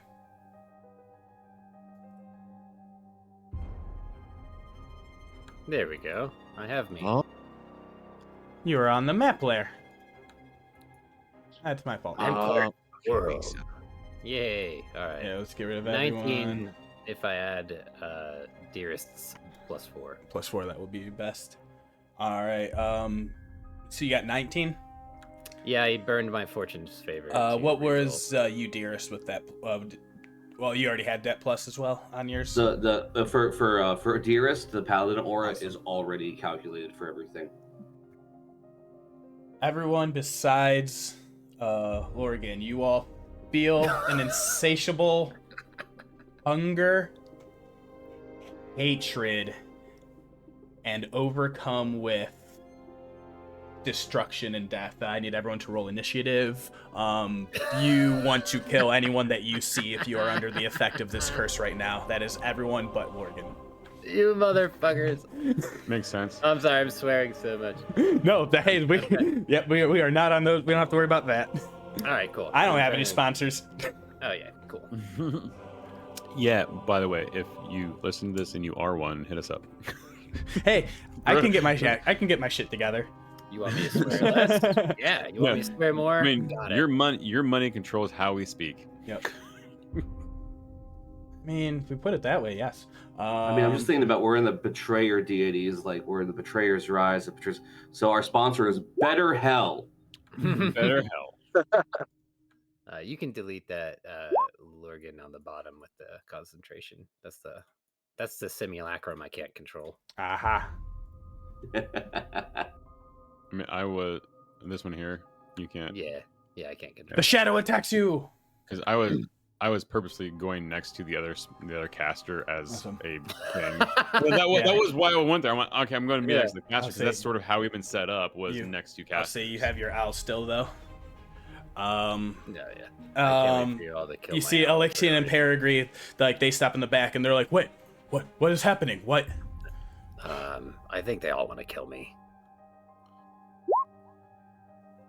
It's not that we want to kill you, friend.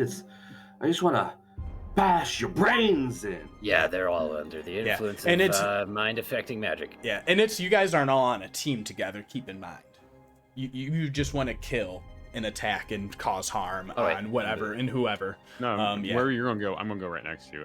Oh no, I was just like as I was talking, I was moving. I just Oh, do okay. that. Like, but I realized we rolled initiative, so I'm sticking where I am. Yeah, so we are going to start off at the top of the round of Peregrine is just like, what?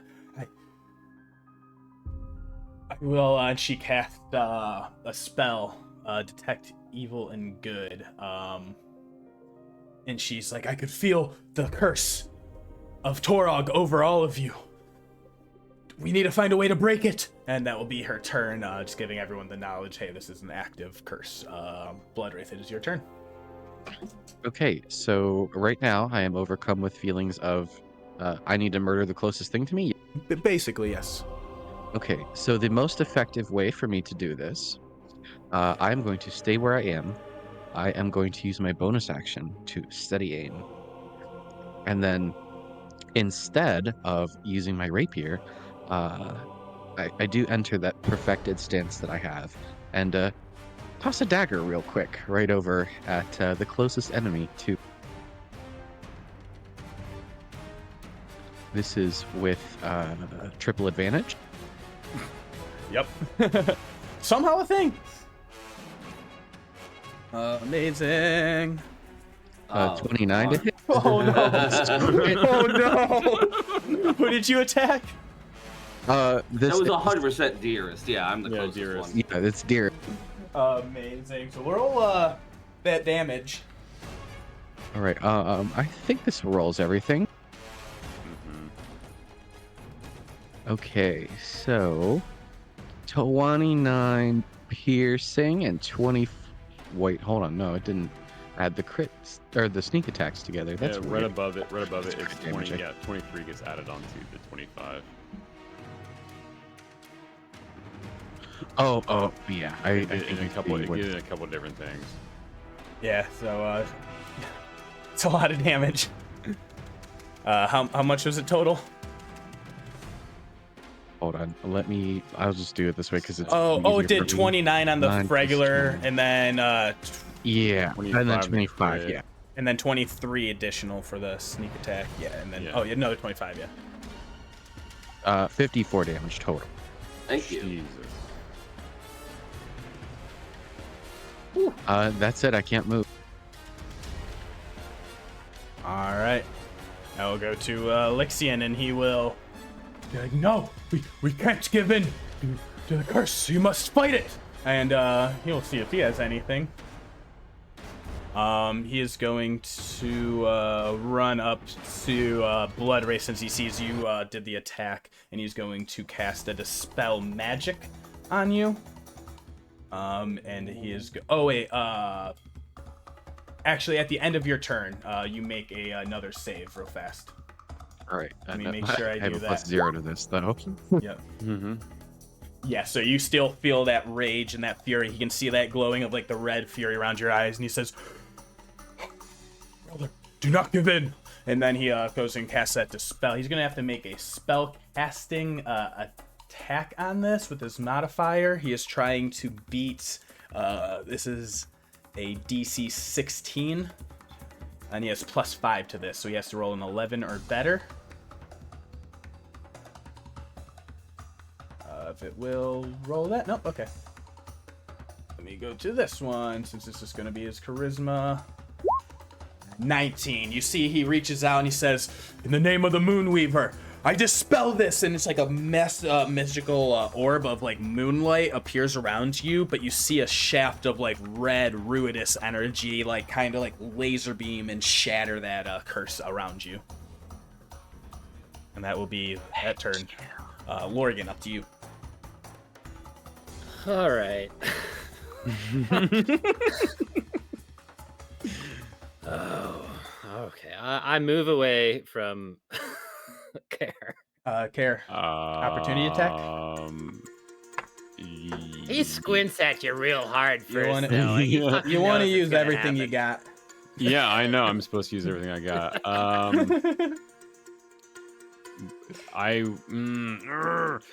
I have a question. Yes. It's a quick question. Hey, let's go. Is it Dearest? Dearest is the one that just got hit with the 54 Oh yeah, points, Dearest right? has a dagger sticking out of Yeah, his neck yeah. right now. What is your HP looking like? Is it low? It's looking. Make It's a looking like medicine there's- check. It's Like looking like under- there's a dagger in my Okay. throat. Okay. We would put that in the critical section. of Yeah, health. yeah. I was wondering because in reality, I'm supposed to hurt someone, but I mean, I'm supposed to destroy, and you moved away from me. I'm not gonna burn a spell slot because that's not destroying. I If guess there's anything you can pump in that deals the most destruction and damage, that is what the curse calls for. All right. Okay. I mean, destruction and damage. That's It must Two different use its things. action to harm. It must use everything it has to harm another creature can see, using a spell or an attack that deals the greatest amount of damage. man, the greatest amount. And everyone, let me know when it's you're not less that. than half your hit points. It's not that. I'm less than half my hit points. All of your attacks deal. Oh wait, you're free of the curse. Never mind. No, I'm not. Oh wait, never mind. Yeah, All your attacks deal an extra d6 damage. I mean, I don't know. Okay, I mean, that's the hard part because I can technically do spells on this, and I don't have a lot of. I'm just looking real fast at. I mean, like, yeah, no, it's a lot. it's a lot. That's not. Can't do that one.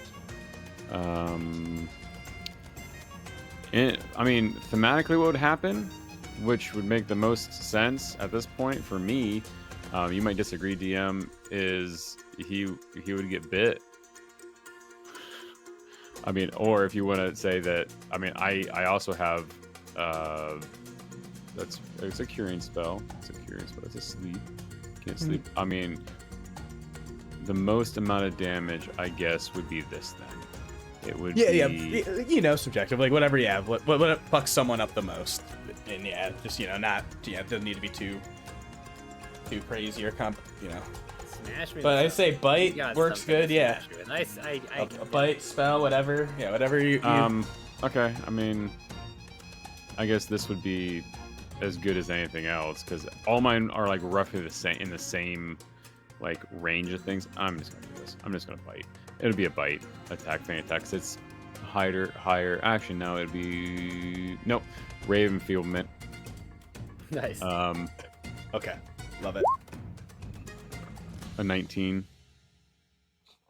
to hit. 'Cause I think Black Bean spreads you. I think I make sure. Roll On a hit is a 19 hit, and then you have to roll. So you pass against it. On a hit, the target deals only half damage with a weapon attack that uses a strength spell. It's not really. Oh great. yeah, okay, that's not the Yeah, it's just- sickness one. That's just. No. Oh, okay, yeah. It's the other one, which wouldn't have affected him that much. Yeah, but so in yeah, reality- casting enough feeblement on a wizard. on the wizard, Not great, really the yeah. most destructive to No. me, yeah, honestly, but Because I yeah. was looking at all the crap I have. I'm like, Yeah. oh, that's a huge. It's a lot of hit. yeah. But there's a lot of yeah, things you going cast on. the spell, you try and Yep. enfeeble, and it bounces off. But yeah, you are still very, very much when it's back to your turn. You Understandable. need to kill. Lorgan, I will. still your turn. Yeah, I survive a 5-foot step. I will grab a bead of magical potential from my pouch, and smash it with my staff, similar to how I broke the pearl earlier. All of you see a flash in your eyes, and it looks like a circle all around Morgen. Like you just see him like speeding like the Flash style, and like a 10-minute ritual unfolds before your eyes. Or is it 10 minutes or 1 minute? Basically, like a long spell casting happens in fast forward in front of you. I'm gonna use my arcane abeyance to release my magic circle.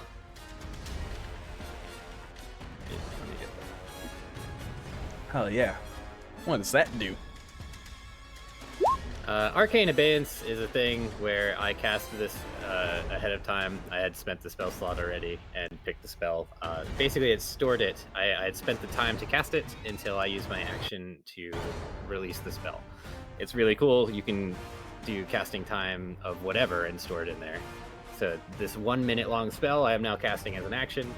It's going to be a 10-foot radius around me. It's going to protect against all of it. Celestials, elementals, Fae, fiend, or undead.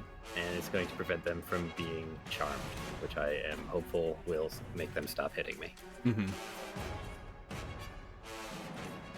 So I'd have a 10-foot area of protection against stuff, where we can't be charmed, frightened, or possessed. So if any of those things are doing it, that should cease. Mm-hmm. Nice, and you Center it right on myself. so basically no one else can get in there. Well, they should be in it. They go okay. a 10-foot radius circle, so they should all be within it. So if they are under the effects of a charm or possession, then they should be good. If that's what's happening. Yeah, you realize it's definitely more of a curse effect. So they're not actively under any other like charm or other like magical compulsion. This is definitely just like a primal divine curse that is like taking over their mind at the moment.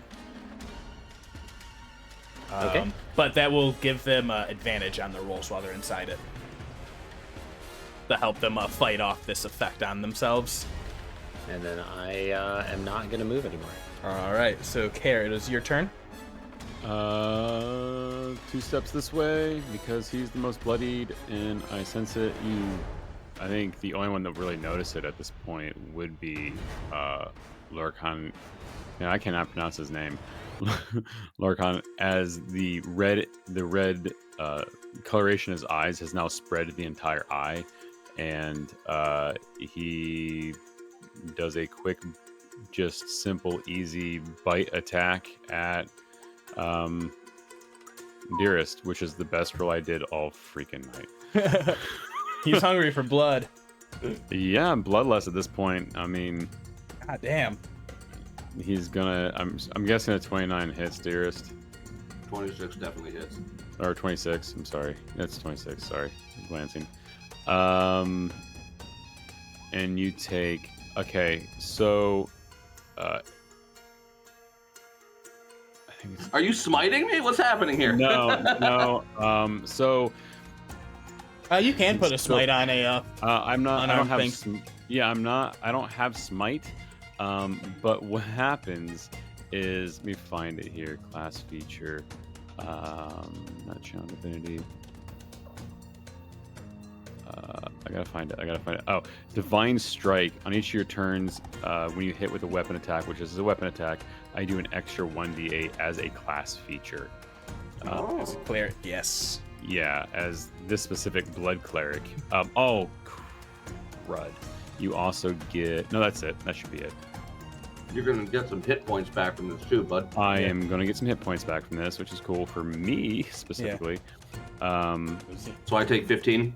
You take 15 HP, and I take.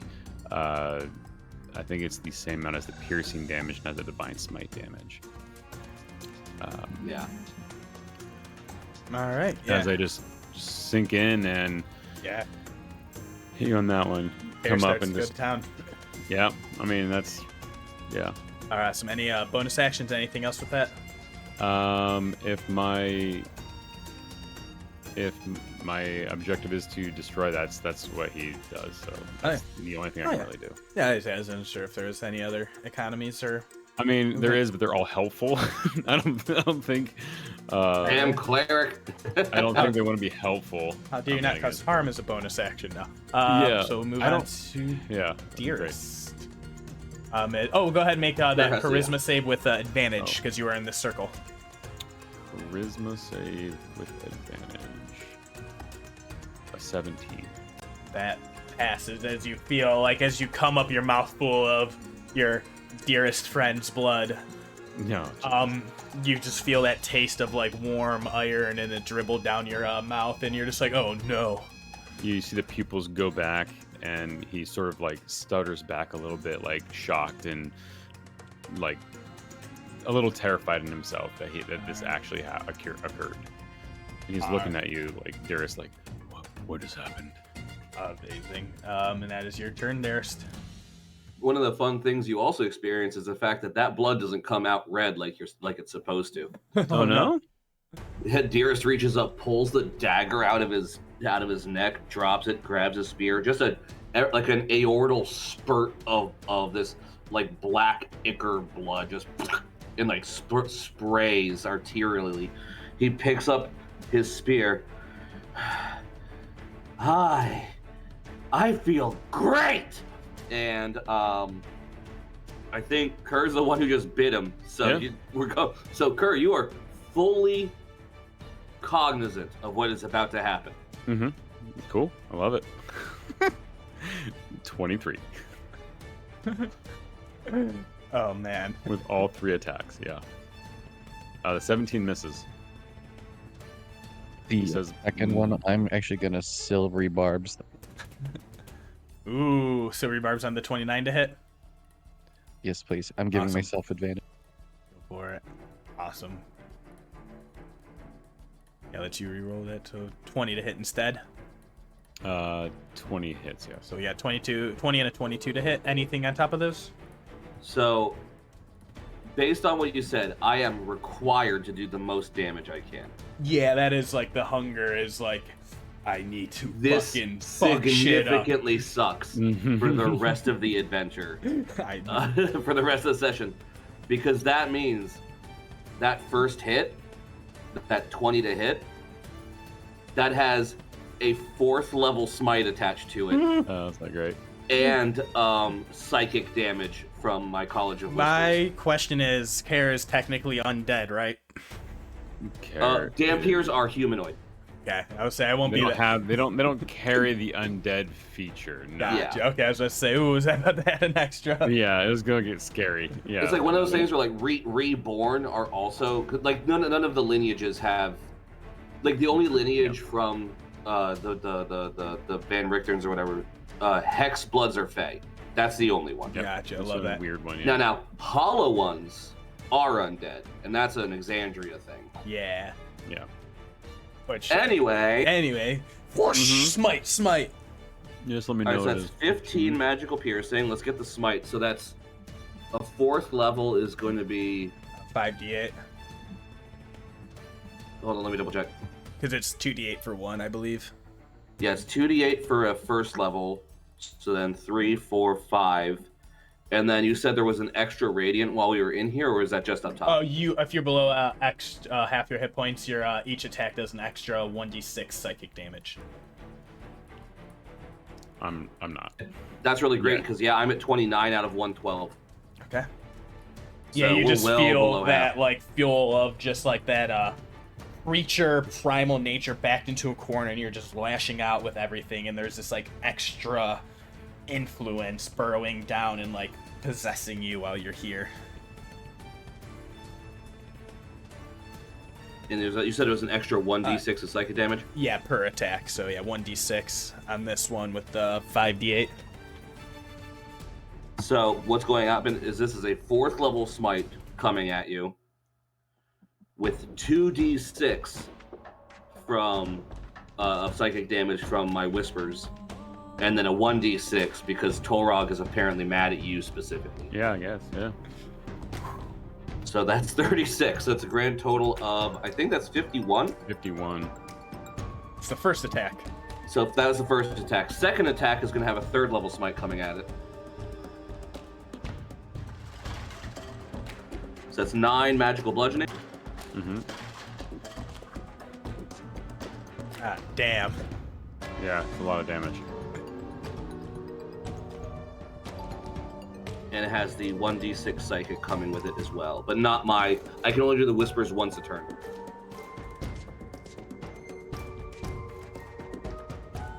Oh yeah, yes. There's so a total of 27 damage on that last attack. So it's 51 plus 27. Yep. So 78. Mm-hmm. Yep. I'm You still all up. see this fucking fury take over, and it is like growing into like a roiling shadow that is like spreading out around on Dearest. At the end of your turn, go ahead and make that charisma save with advantage. I'd have to roll double nat ones to mess this up. So I will. Do it! Yeah. Toro. Oh, on the opposite side. I had a plus 12 to this. Amazing. So with that, as you had the same thing as Care, just like as you come to and that final strikes, as you feel you just use the final last mega burst of like all your energy, and that takes everyone out of the control of the curse. As you all whoosh, get your breath and realize what just happened here.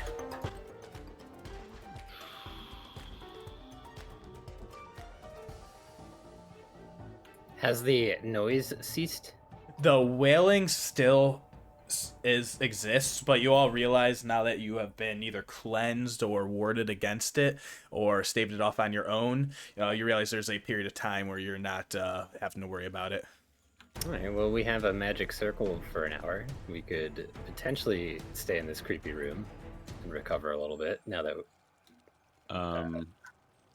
I would like to do one thing, like looking at what I did, what Kerr did, and like everything. He like hits his knees and like looks at Dearest blood on his hand, and he just starts praying.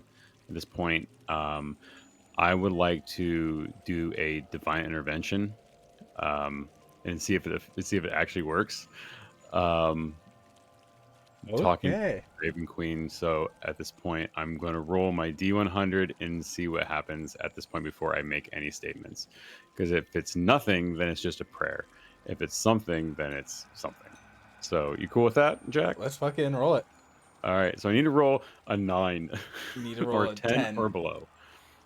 All right. Okay. Nope. Yeah. Okay. So it's just a prayer to the Raven Queen at this point. That would've been Not so even cool. a sex number. Not even a cool number. Which his prayer turns into, 2 of us really got jacked up there. Oh, man.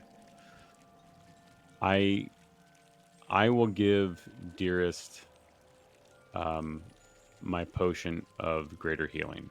And you see... I have a potion of greater Yeah, healing. you see okay. before anyone else does anything, you see Peregrine, she comes in, she's like, no, please, allow me. And her wings unfurl in that angelic radiance form, and she says, I can do a couple healing touches. And the first one will be 16 to Care, 20 to Dearest, and she says, all right, who needs the last one? Where are you at, Dearest? I'm at 41 at that point. I'm at 49. I'm around half, and I still have all of my lay on hands. Okay. She used So the you can last take one, it. Care. You'll get All 21. She says, I'm all out of my healing for the day. I will. Man, what is a greater healing roll? 4d4 plus 4. I'm going to take the greater too because I need to be up to keep you guys up, and essentially. Yeah, Damn it, that's not great. says, he's like, I have to save what I have left up in case one of you fall before we need to be there. Are you good? Where are you at? Where are you at right now, Dearest? Dearest is focusing on his lay on hands on himself, and we'll get to. I'll be at 79. So I'm at 77. We're about the same at that point. Okay. Okay. Did all the PCs actually? Do you remember to put your total HP up by 5? Oh, yeah. For 8 hours. Did not do that. Let me Because fix that. real aid. quick. Add 5 more because of aid.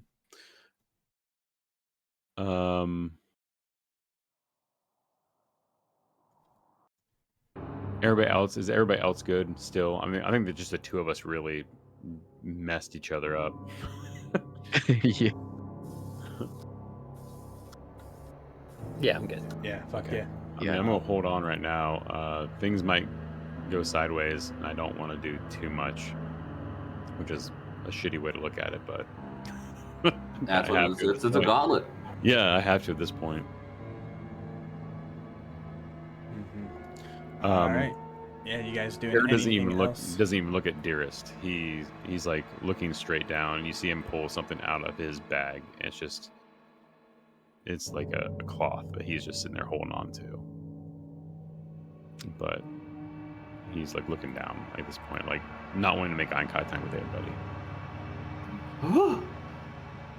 Invigorating. Alexian says, "The dangers here are truly. You never know what forces the demons have lying in wait for us.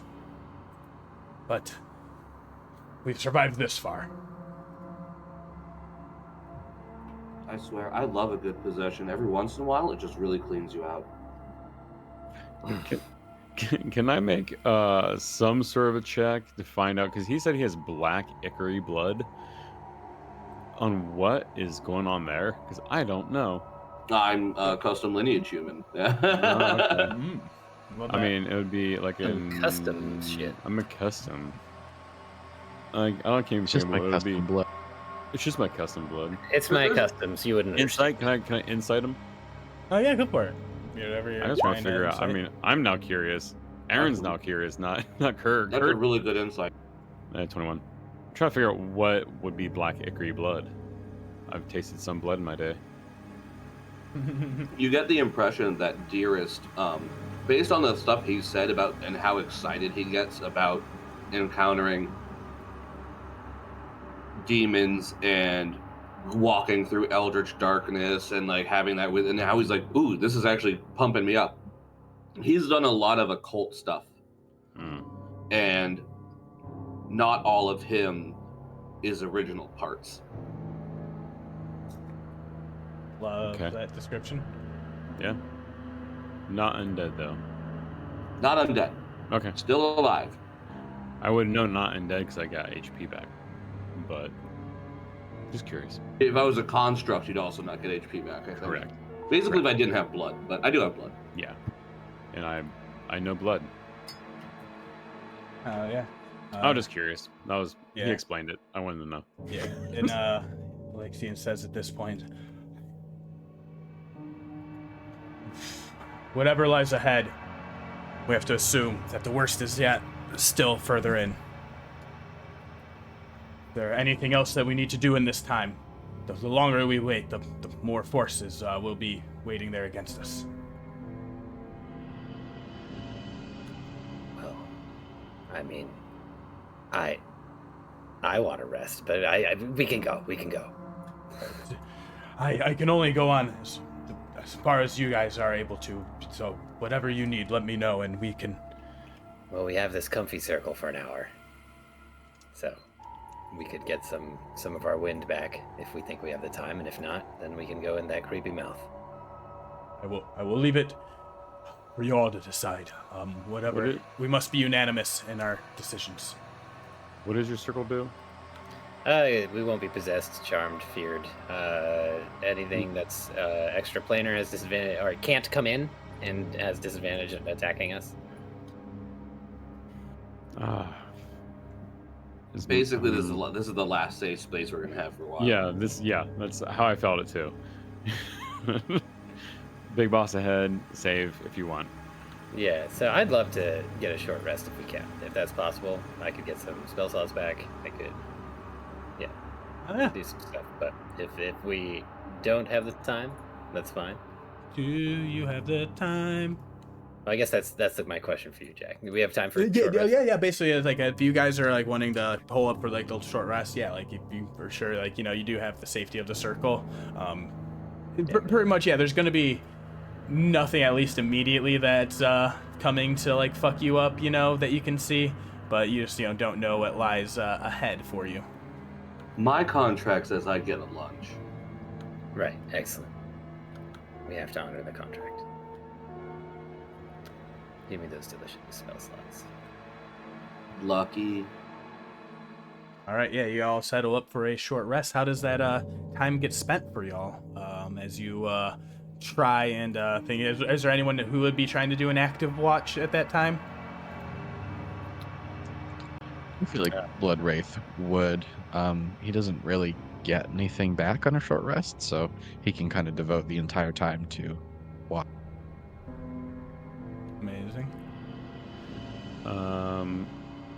You see Kerr, he looks like he's punishing himself for what he just did, and he pulls a scythe out and he makes a few cuts on his wrist, and he will take one.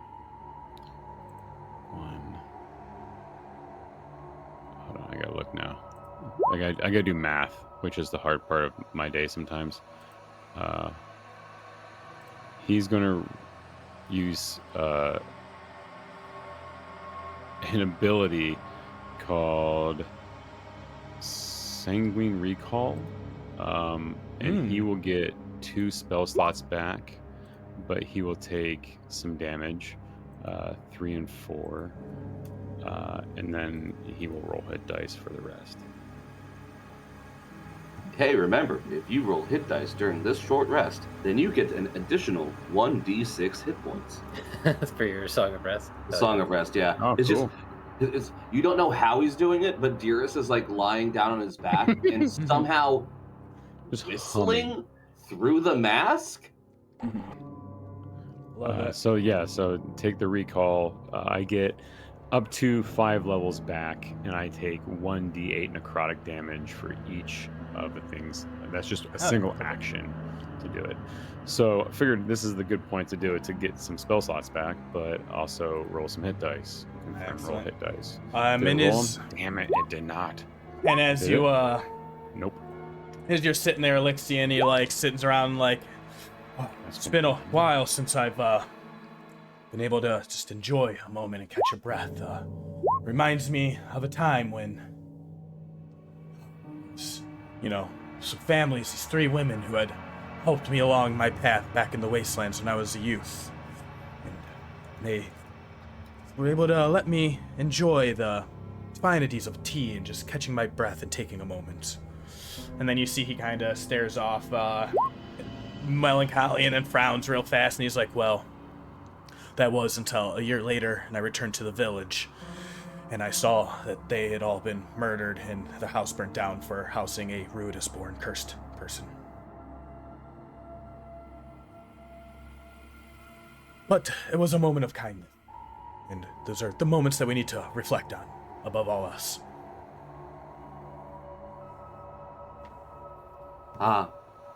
I do appreciate kindness. And for all its many, many horrible forms. And at the beginning of the short rest, I'm going to hit a Harness Divine Power to get a 2nd level spell slot back, and then the short rest will renew my Channel Divinity. Awesome. Thank God. I was just looking. I'm like, man, I should have done something with Channel Divinity. Story that he spent that 10 minutes telling you guys, that counts as an inspiring leader speech, and he gives you all 18 temp HP.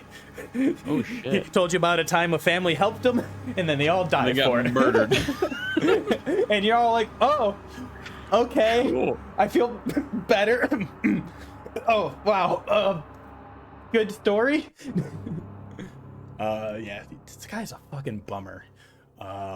This whole party's a freaking bummer, man. Hey, I'm having a great time. Yeah, dude. Literally the bard that tries to like seduce the dragon, except the dragon has like 6-dimensional features, A tongue in its chest and a whole bunch of fingers. Ooh, stop. Oh, I'm sorry. Amazing. So, anything else for y'all on this time? Yeah, so we're going through that mouth soon, right? I don't like the way you said yeah. Matt doesn't like the way you said that. Yeah, I guess so. They get their spells back. They do their arcane recovery. They get arcane advance back. They reload it with a magic circle again. This circle is actually level 4, so it lasts for 2 hours. So we have enough time to like rest and then go in there. And then when we're about to go, I will probably summon a construct. Awesome. Not bad. What will your construct look like? Oh, you know it's gonna be clockwork, obviously. It's gonna. I think it's gonna have like a hourglass type head, and like the magical sand that is making up its weird little head is basically counting down the duration of the spell. Like it's a literal hourglass that makes up its head. Right now the top is full, but as it like animates itself out of the ground, and I imagine the ground is pretty gross. So it's probably made up of a bunch of stony fingers and such. Ew. Let's see. Or it can be clay, metal, or stone. I think I want it to be metal. I think that makes more sense. So it's gonna sort of pick up whatever ambient ruined metal is in the area, all rusty, shitty stuff, and Perfect. sort of form itself into this clockwork mechanism that has this glowing red skin and is emitting warmth from itself. So I'll summon a heated body little metal construct to be our buddy. Oh, yeah. Well, What's his name? Oh man, just gonna. I don't know. I haven't thought of this. Open to suggestions. Clunker came to mind, but that's derogatory. Does he have like his arms like up and like his head, and it gives you the form, like the thought of like Jax used to play with? Would his name be like Jack? Clanka. I like Clanka. I like Clanka. Yeah, Clanka, the clockwork metal construct. that's pretty good. I like Clanka. That's a good one. Is it large? Call forth construct. It is medium. It's just a guy. The guy Just a guy. can be controlled by Lorgan. Let me know if you can move it. Where's my boy? See one. Where is it? It might be on the GM layer. I don't see anything. Oh, yeah, different layer, sorry. Or different, yeah.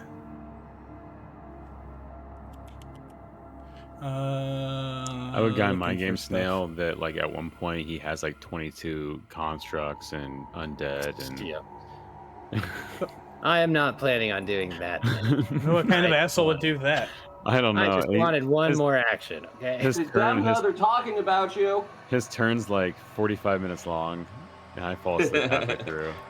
No, it's not Demna, surprisingly. It's me. It's just Jack. I Yeah. just Hey. remember that one like Coliseum fight we did where he summoned like 5 15. lions and like 15 other things. Like It's funny. All right. Well, with that, you guys take the time, heal up, restore whatever. You get your summons, your other spell preparation. Lorgan's just like, we can send them through the mouth first. no, I'll take point on this one. You dirty. So I'll have you guys go ahead and put yourselves in the positions that you will be in. Why are you walking as you're back taking first? marching order. Dearest rough- is just bent over walking backwards. Just Oh no! What horrible thing could happen to me? Oh. And Alexian is just like, who have I surrounded myself with? And Eldritch geometry sounds flexible. And as they all sit there in this moment, and Alexian stares ahead and he says, "No, Peregrine, you cannot go further with us.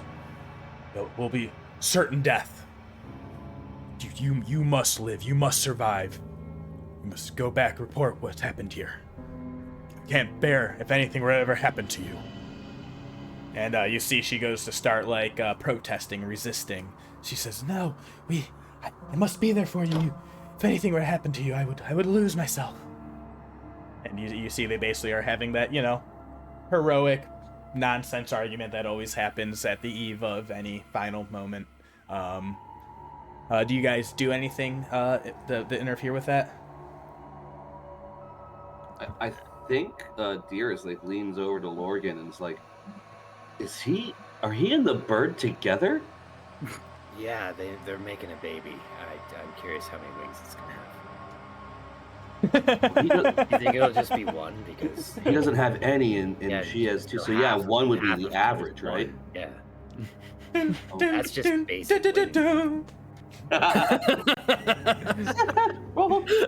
One.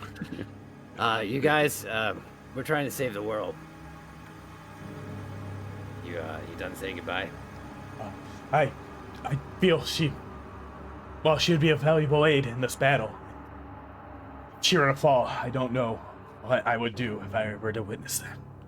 And I must need to keep my concentration. And besides... And you see he, looks away from her pointedly, not wanting to, be crude.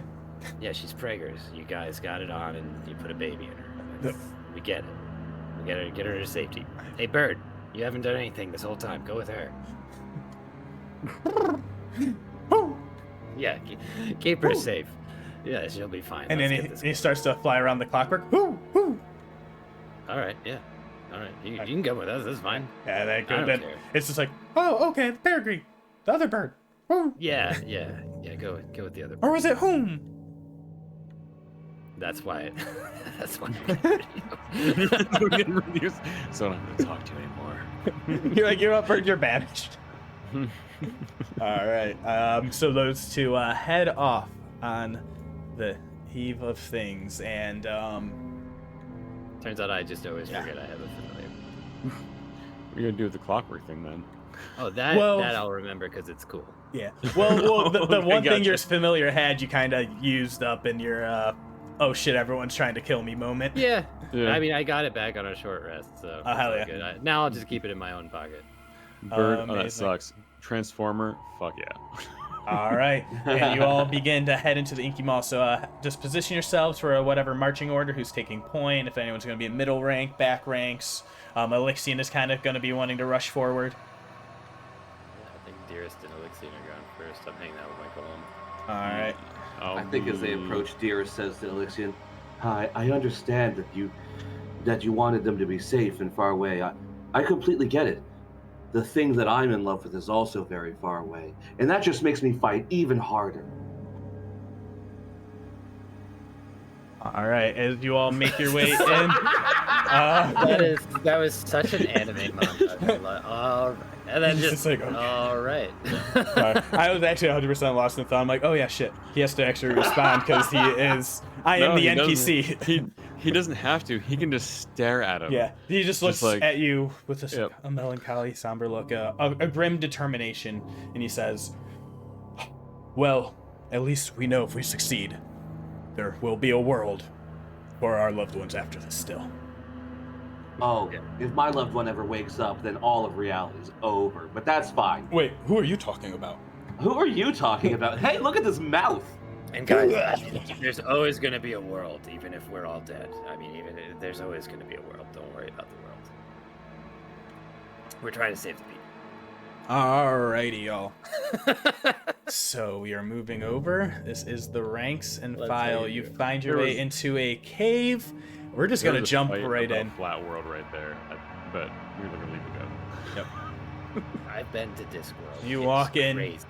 A What? stone path that leads into a dark cavern that leads up into a pier where there is an dark crimson void of the abyss at the edge, and you see where the armies are coming out of. There is a fucking horde in front of you.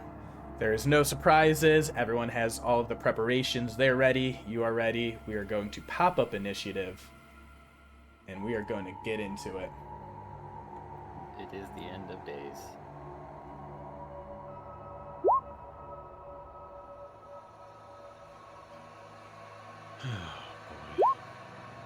Here goes another shitty roll. Oh, I don't like that roll.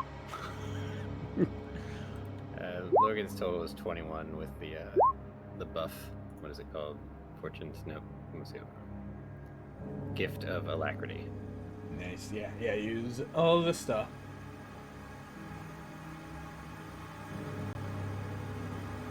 Oh no.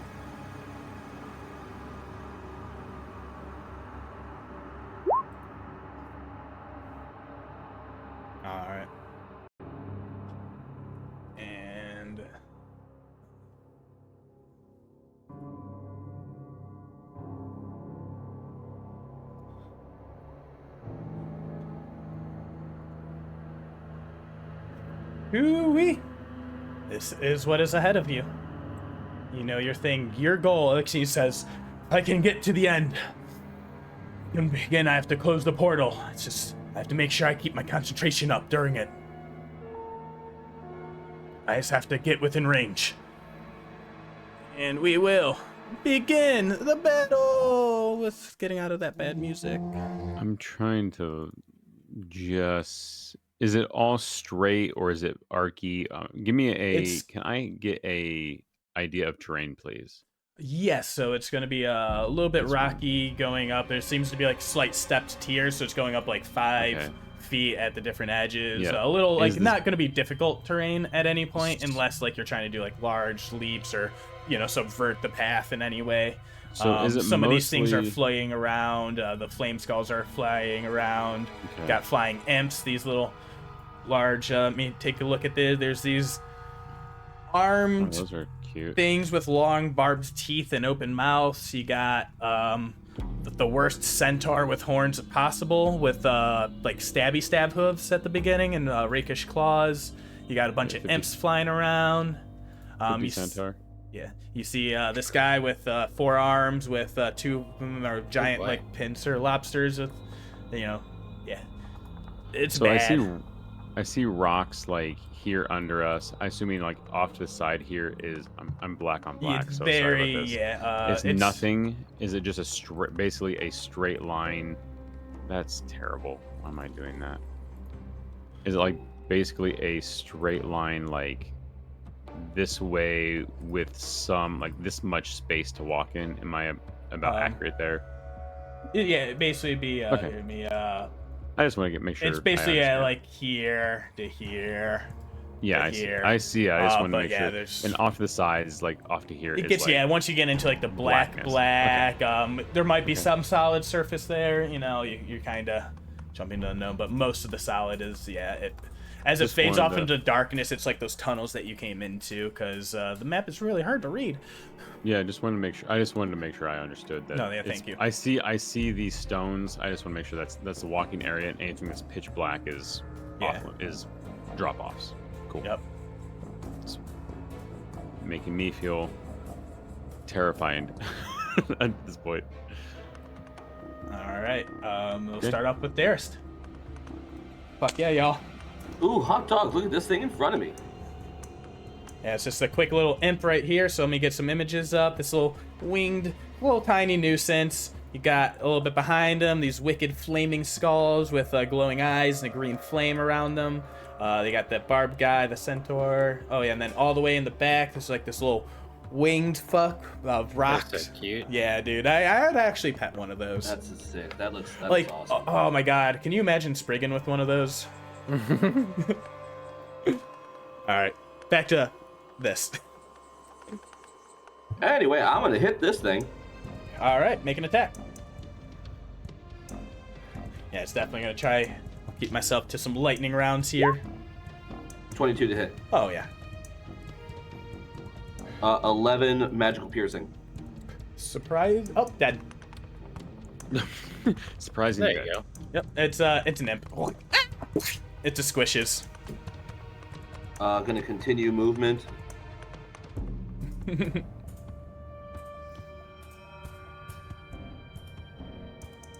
I think I can get to about there, and then that's it. All right. Any Bonus, bonuses? bonus action.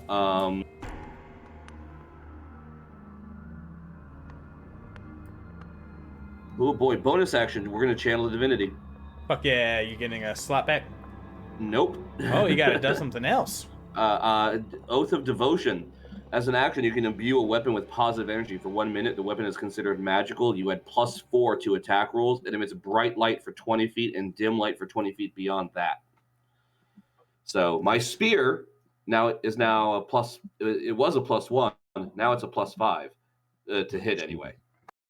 Beautiful. And then you grab that glowing radius of light around you. Yes. Hell yeah.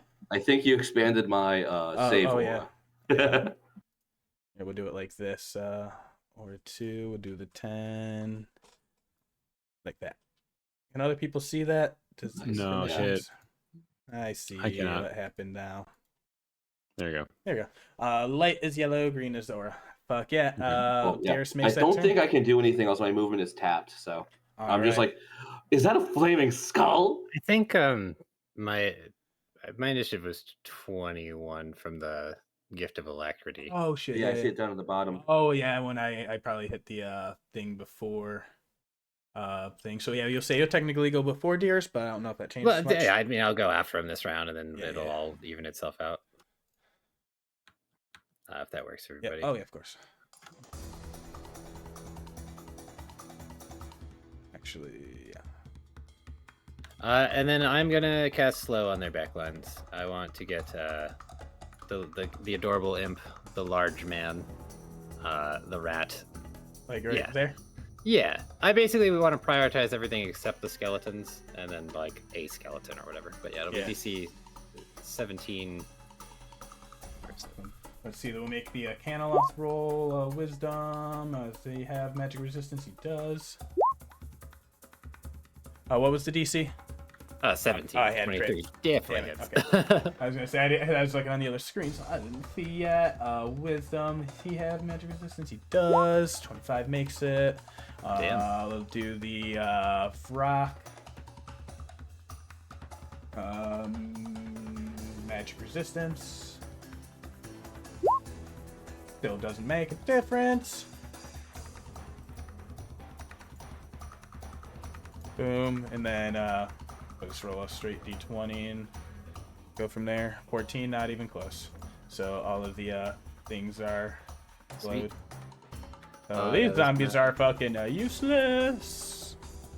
Cool. That is it. I'm staying within 10 feet of friend for now, and then Clockwork Buddy. What was his name? Krangle? Clanka. Clanka, Clanka. yeah. Clangle? Let me find his feet Amazing. quick. All right, now He's will gonna- be the Flame Skull's turn. I Think- just need to. Yeah, I'm just gonna move my construct real quick. Sorry, he Oh, yeah. moves 30 feet. I don't think you can hit everybody, so you can feel you're good. Is that darkness? I don't really know.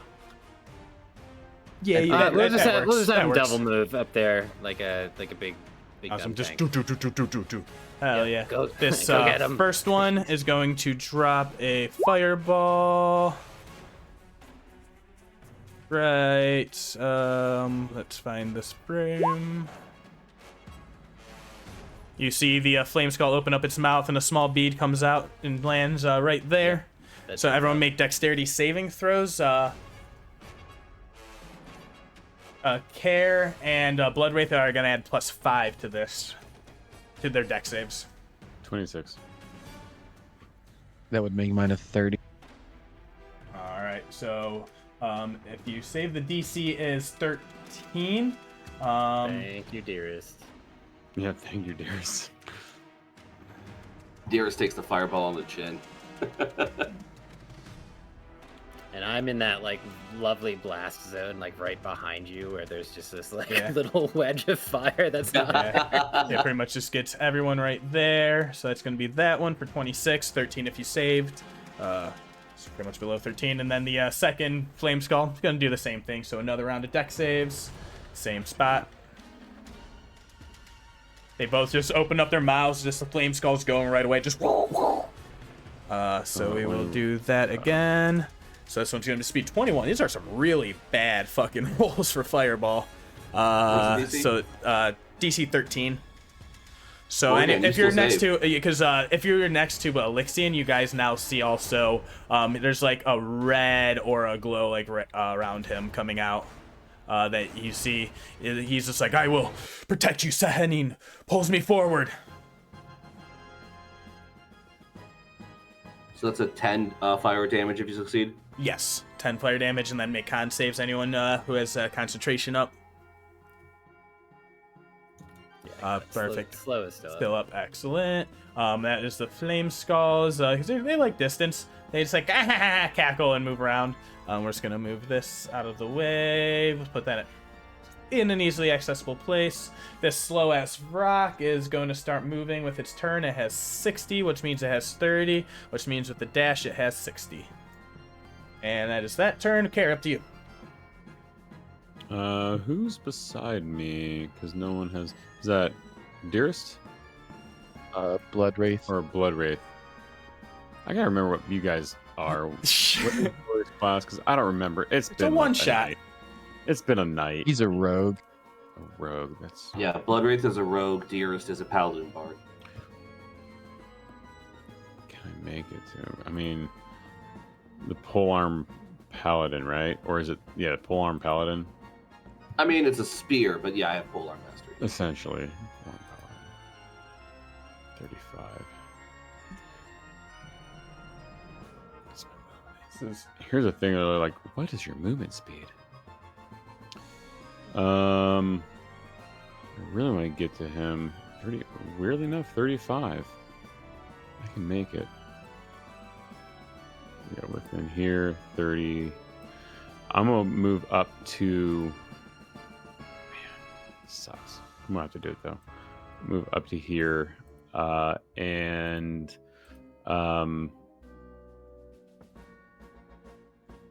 yeah, slap him with a haste because there's a lot of people here, and he does a lot of damage. I just gotta find haste because there's a lot of stuff going on in this character sheet. You now have haste. Hooray!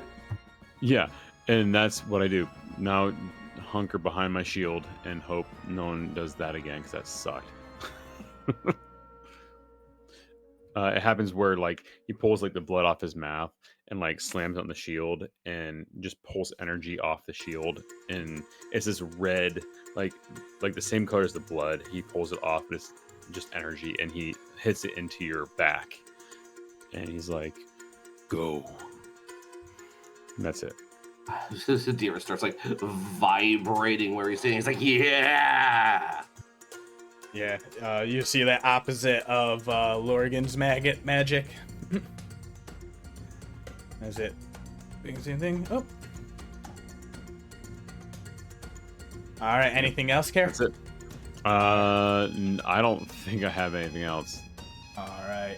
This There's a lot of people. He does a lot of hits. Centaur That's the only thing I can demon thing, large creature. It's going to kind of jump up over here with its movement to get like right on the edge of this stone platform. Then it's going to shoot a lightning lance out in a straight line that's going to hit Darist and Lorgan. Make dexterity DC 15 saves for me as a lightning lance that just throws it. Dex saves? Maybe advantage, I want to say, or plus. I think it's a plus 2. Either me plus look. 2 or advantage. You get your target speed is doubled. You gain +2 to AC. It also gives advantage to dexterity saving Oh, throws. nice. Let me just display. Amazing. Hell yeah. So that 20 you total. get 15 with the +2, right? Yeah. Well, they had advantage, so it would be 20. Oh yeah, 20. Oh, it'd be Advantage that +2. Okay, awesome. So yeah, you both succeed. So you're gonna take half of the 33, which would be 16 lightning damage, just in a straight line. It does that, and then it's going to use the rest of its movement. 5, 10, 15. 30, 40. So it's like makes a weird trample line around all of its allies to throw a lightning bolt, and jumps back in line to start charging down at y'all. And getting out of the way of everything else. That is its attack and action. So we're gonna move on to Blood Wraith. It's Bloodwave's turn. wait. Hello, Bloodwave. He's going to cast a spell. Away. So yeah, I'm going to start my first concentration spell, and we are going to turn invisible. Woo! Said very, very sneaky. Yeah, you just kind of like hang out in that back line, and then to make sure No, I wish- you I wish I get gave him dip that. out of sight. But All right, so you cast that and you start making your way up through. Do you use your movement? Yeah, he's going to move as well. Excellent. Any bonus actions? Bonus action, I'm going to use my like the cunning action so I can dash. Fuck yeah. Yeah, you just hear a little football sneak past anyone who has a decent passive, since it is an ally. This thing is not that good. That's all I got. Yeah, with a passive perception of 11, you get right next to this fucking demon. It has no idea. As you get up close to see, you see this thing right here takes a look and right at you. The four-legged thing with a barbed tongue and open mouth. It looks right at you and does not seem to mind. You're invisible. That was Blood Race turn. We're moving on to the imps. Asmodeus Daddy's gonna get you all! Yep. I'm sticking to it. That's the decision I made, and that's it. Yep. You see this one in the back. Boom, disappear. The one that flew up, though, is still visible right next to... it can't see you, but I don't think imps have any motion, so it's going to do that. And then I don't know if it has any other things. Yep, they're just going to also disappear. They both just popped invisible. We're moving on. There's now going to be this boy who is not slowed. He has a 40 feet. Boom, up to there.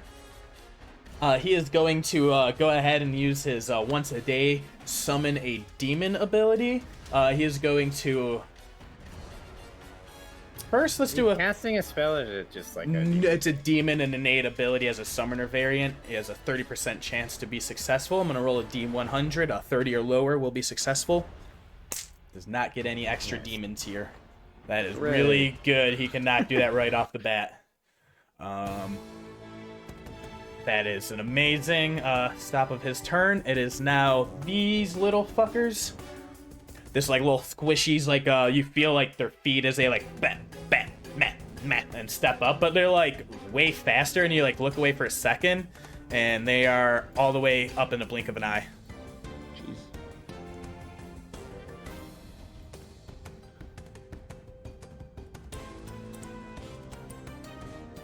This one just kind of goes leaping over with its speed and uncanny senses, and this one right here at the front is going to attack Dearest. So cute! I know. Let's look at him one more time, y'all. Like, look at that. Don't you want one? Like, it's got the hard armor, but if you scratch right under the neck where, like, the chitinous armor meets the soft flesh. Right there. Yeah. The waddle, I think. Yeah. The last belly rub of your life.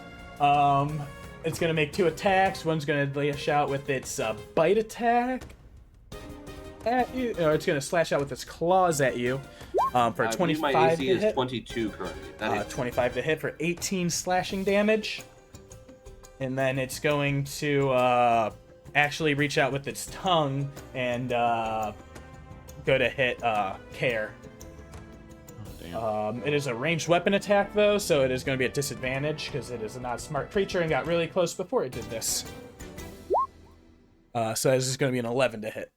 Miss. Awesome. So that's that first one's turn. The second one that rolled up to here was able to... No, that one was the... Yeah, that moved up here, so it's going to make another tongue attack at you, Care. This one's going to be an 18 to hit. Meets it, beats it. All right, that's going to be 13 piercing damage. If the target is medium or smaller, it is grappled. Okay, and it sucks and pulls you up right next to it. Okay. Yeah, so it just like whiplash tongues and pulls you, and you are grappled and restrained. Why is it asking that? I rolled an advantage. 10 for the I didn't know it rolled advantage already. That would have been a 10 at the 10 at the DC. 13, so my haste is still up. Perfect. I didn't know roll advantage. That's weird. It has never done that this yet. Last one's gonna make its one with its tongue, and then one's gonna take a bite and claws at Elixion. the wild fucking swing of emotions there. So the first one, it rushes in on Elixion and bum rushes him and gets a bite in for 37 damage. And you see him cry out, and he's like, "No, I can't be stopped." That is those turns, and we are back to Lorgan at the 21 initiative. Where's Elixion? Is he way in the back now? Yeah, he's Yeah, he's all the right way here. back He's here. still behind us. Yeah, the one who needs to be the first. Yeah, he didn't get far in his turn. What a guy. Yep, actually. What a guy. I think all these fireballs and whatnot are really. Problematic. Actually, I don't know his. He didn't have another. Oh, he wasn't in the initiative. Yeah, would have let him go before we. Actually, he was right at the bottom anyway, so that's fucking perfect. He makes his things. Thank you for that. He is going to. He actually. Yeah, he's going to run forward with his speed, 30 feet or 25 feet to get up here, or 20 feet to get up here with everyone, and then he's going to cast a second level Bless, and he's going to hit Care, Darist, Lorgan, and Bloodwraith with a Bless spell. Oh yeah. Second level. That is the best paladin thing he can do right now. And then as a bonus action, he is going to pull out the Jewel of Three Prayers around his neck. It's like glowing with that like moonlight silvery glow of Saeryn, and he prays onto it and gets a third level spell slot back as a bonus action. Shit. Oh yeah. That's awesome. That's a nice item. Oh no, he just does paladin ability. Oh, okay. The channel divinity. Right. Optional. Yes. But he's praying, we got a bunch of gods here. Awesome, Lorgan, back to you. Lorgan is going to raise their staff up. We're going to do our whole little Gandalf style wizardry where they are going to project a globe of an invulnerability out of it. Spells of 5th level or lower can't pass through. It's like within 10 feet of Lorgan, so I'm going to get a little aura of my own. Nice, you just got your own little bubble and you can cast your own spells through it. No, spells from outside of it that are 5th level or lower can't come in. But yours can go out. I'm not sure. We can't pronounce it to be key. Or at that time, I always assume they can, if it doesn't like explicitly say. So Similarly, you can't enter this. yeah, it can't enter, and this. So you can go out. And so I can go out, and this area does not get included in area of effect spells. So Awesome. I'm You pop a little bubble around yourself. yeah, I'm half health from. All right, AoEs. this has been pretty wild. This Oh, is wild, yeah. Hey yeah. y'all, this is what that room that I was trying to describe earlier with that alcove looked like. Oh, nice. I posted in the thing. I forgot to put that at the time, but Oh yeah. I kind of had that image in my brain. Oh yeah. Cool. That's it. glad for I did them, a good and job then- describing it. Yeah, I actually like drew the same kind of thing. And then my construct is going to start wailing on the Okay. big guy next to him. Yeah. I'll make a multi-attack. I'll do 2 slams. Awesome. Get those attacks in. Oh, that was the wrong guy. Summon. That's the damage. If it hits, we'll honor it. Oh yeah. 26 and 18. Which one are they attacking? The big boy. The big boy. Awesome. We'll look at his block. I'm pretty sure that hits. So 16 hits. So that will both of them will win. So total of 19 damage from the construct, and they're just gonna hang out there. You said 19. 11 from the first hit, and then 8 from the second. Fuck yeah. hit. That's a good smash on it. All All right. and yeah, I'm just gonna have my bubble here for my friends. Yeah, you're just making you're just helping that push forward.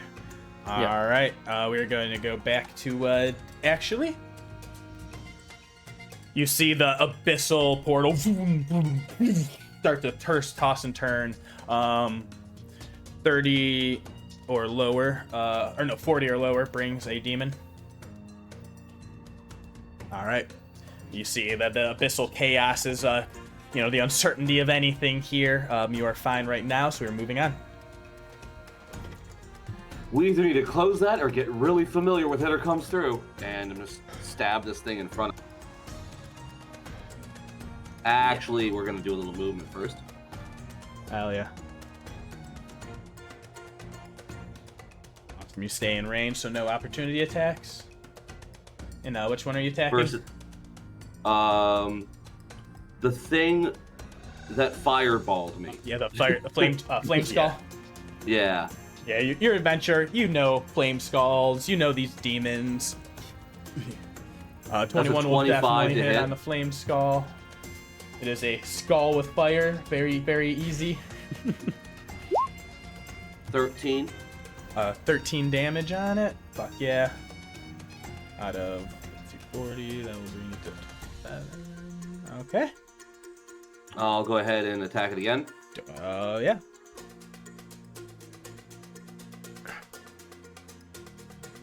That's a 20 to hit, technically. Yeah, okay.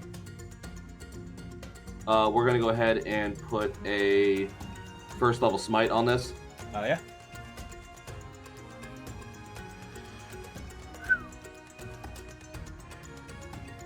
An extra 5 radiant damage.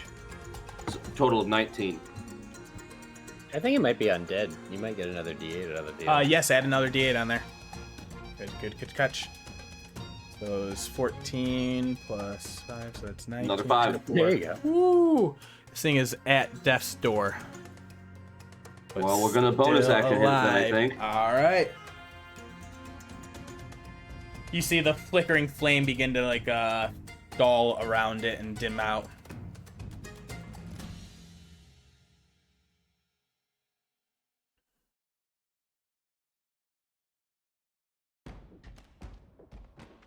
$29 to hit. Oh yeah. Hits. Thank you, Bloodwraith. I was just thinking that I also have some haste actions. Yeah, dude.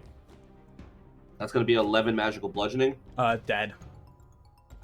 All right, so that is your actions, and a bonus action. You still have a hasted action.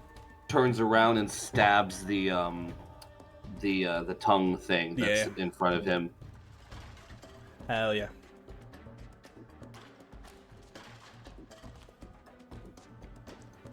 You strike out at the hard plate armor of the thing. 22 still gets through the defenses. We're going to put another first level smite on it. And it is a fiend, so add another D8 on top. If you end up smiting. Yeah. Ooh, terrible smite roll. An extra 6 damage. So 19 on that. Total of 19.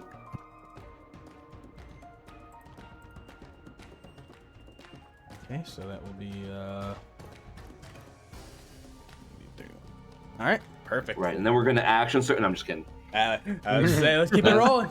And then I summon my echo. Yeah. Sadly, that is the end of my turn. All right. What I am going to do, I'm going to finish a little bit more movement.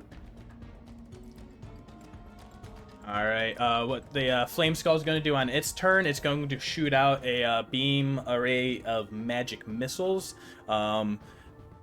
It sees 2 big spell effects up currently right now. And so it's going to 1 and 2 on Care, 3 and 4 on Morgen. All right, Care, you're going to get a batch of 3 missiles that are going to automatically hit at you. I don't think the ones get through my...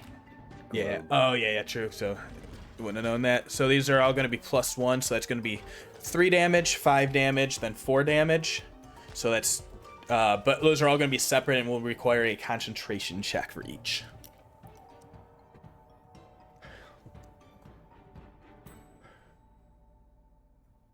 Remember that you're blessed. And a DC 10 is what you need to beat on all of those. And you have a +5 standing right next to Elixion. So honestly, anything but a nat 1. I'm sorry, who are you talking to? Were you talking to me? I was reading. Yeah, Care, you got hit with 3 magic missiles. I was reading. Yeah, so you took 3 damage, Abilities. 5 damage, then Okay. 4 damage. Each one of those is going to be its own concentration check. You have +5 next to Elixion and Bless. But you just need to beat a 10 on each of those. So try and make con them at fast. advantage. Why is my con rolling? So first one is a 16. It's now Beats it asking already. questions. Second one's a Beats it. 22. So yeah. So 14. all still up. That was 12 damage in total for the turn. Yep, That is the Flame Skull. We're gonna move on to the Vrock. He can finally get in here. It is going to fly right into the middle of everyone, basically here.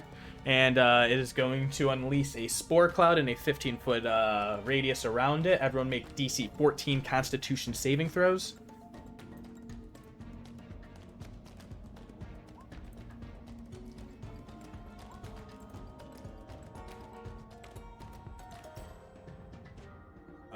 Actually, Lorgan, I think you might be immune to it because I don't think, do spores reach your bubble?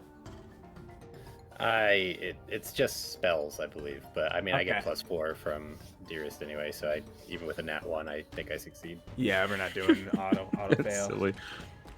It's saving throws because it's also like you got all the other bonuses and guidances. Oh yeah, I also have Bless, so Yeah. What's a D4? Yeah. Yeah. Hell yeah. So no one is poisoned from that. It's pretty much impossible to fail with everyone's numbers on that.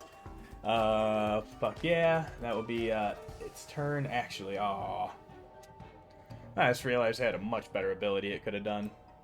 Oh well. Care's turn. Oops. Yeah. So it's my turn. Am I allowed to step into the globe that Lorgan put off? yeah, it doesn't. Okay, I can step into it. It doesn't stop Okay. people; it just stops spells. I can top into there. Okay, cool. I'm gonna step into that point. There's some undead. There's some things at 30 feet. Alexia needs to. So 30-foot radius around me is right about there. I'm going to do a channel divinity and pull out my amulet and hit it with the blood that's on my hand because I've been hit a couple times. Wipe it across there, and I will do the turn/destroy undead. So if it needs to make a wisdom save. Hold on, let me look real quick. That's what I was reading when you were telling me all those things were happening. Yeah, wisdom saving throw for anything undead in a 30-foot radius. So it would be For undead, pretty much there. you got the flame skull and then all those Yeah. zombies that are running up right now. Which I know is a little bit. That flame skull sort of sucks right now. Yeah, so make that wisdom save. He does not have anything against this because this is a turning effect. What's the DC? The DC should be 17. Awesome. They're under 1 and they're destroyed. Under 1. So let's roll the zombies. We're just gonna roll them as a group or 20. Actually, they might have a negative to that though. Still. As long as it's not -2. Yeah. I mean, they might have a negative to their zombies. Yeah, Yeah, that's that's true. I'm like their wisdom's not that fucking good. Alright, let's just pull up the D20. Oh my gosh, wrong page. -2. Yep, exactly. Oh, So cool. they get 16 and they fail. So they get 16. And they are They're already destroyed. As long as no one hurts this this flame skull, he's turned Yep. for the next minute. I literally can't. Amazing. So that will spend his turn running away. That is effective. Hell yeah. Care, you fucking rush up, bless out with the Raven Queen matron, just like feather, dark energy, dispel the zombies. Yep, and that's my whole turn. Awesome. We are Can't do moving anything else on. without hurting people. All right, the guy does not get that back. So he is now surrounded. So he is going to look over at the weird red guy next to him, and he is going The invisible red guy. to. You are invisible, aren't you? There's a construct though above. There is a construct there, and then there is a armored guy right next to him. So it's going to make 1 claw attack at the construct. 23 to hit for 12 lightning and 10 lightning, or so 22 total. If it's going to then jump out with its hooves at Care, as it like reaches in with the claw to swipe in front of it, kicks out the hooves from the back for 24 to hit. Yeah, that hits. Make a DC 16 strength save. Yeah. Also, I think you are still restrained as well, technically. Oh, am I restrained? Yes, Disadvantage. I can't remember if restrained is that or it's just 0. I think restrained just. I forget. I don't think it's gonna matter. Yeah, I rolled an 8. You're not I mean, it's prone probably- either way. So now you're prone with 0 speed. And then once you're down on the ground, it is going to lash out with this serrated tail. This will be at advantage. So that'd be a 20 to hit. 20 hits. Oh yeah. my god. 9 damage on a 2d10 plus 5. That was a bad roll, but that's the one we take. So another 9 slashing damage. 2 con saves. Yeah. 1. For some reason it's asking me to. You're in my aura, so those both succeed. Okay. So yeah, I'm above a 10 because the first one being 9. No, the first one being 11, and then a 9. So yeah, as Perfect. long as Yep. above 10. Yep. That's the DC. Alright, so that's just 3 attacks. It's kind of good right here. Blood Wraith, your turn. You're invisible. All right. You might think I'm going to stab the guy next to me. However, I'm going to make use of my level 9 Arcane Trickster feature, which is Magical Ambush. We are going to use another spell to cast Web, and anyone caught in this area that cannot see me does this saving throw at disadvantage. That's cool. Oh, yeah. So, where's the web?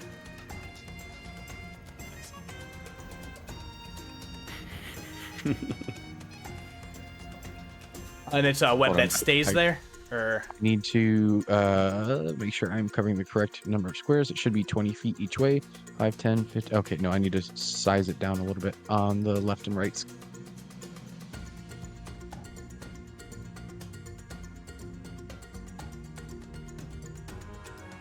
Oh, you need I can't. I'm just Like bad right at there. this. I don't think I can get both of these guys in there, so I'm just going to. No, it should be bigger. Oh, you said 20 on each side? 20 feet. Yeah, it's a 20-foot square. I feel like that.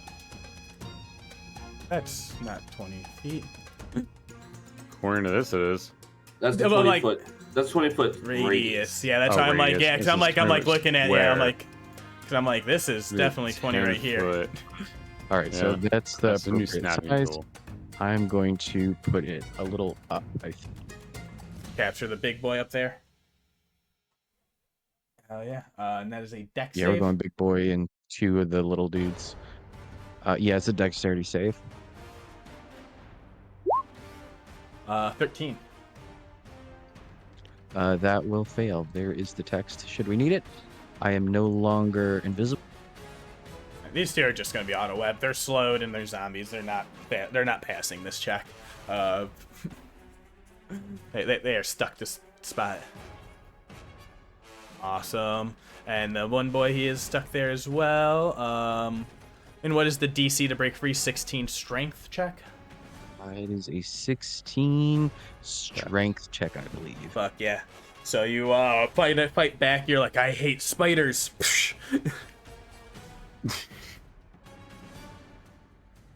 So was that you that said that earlier? I really can't remember. Yeah. Okay. I'm like, wait a minute. So many Yeah, new it's people. a Dex save to get in there, and then it is straight up Strength strength to get checks to get out. Fuck yeah.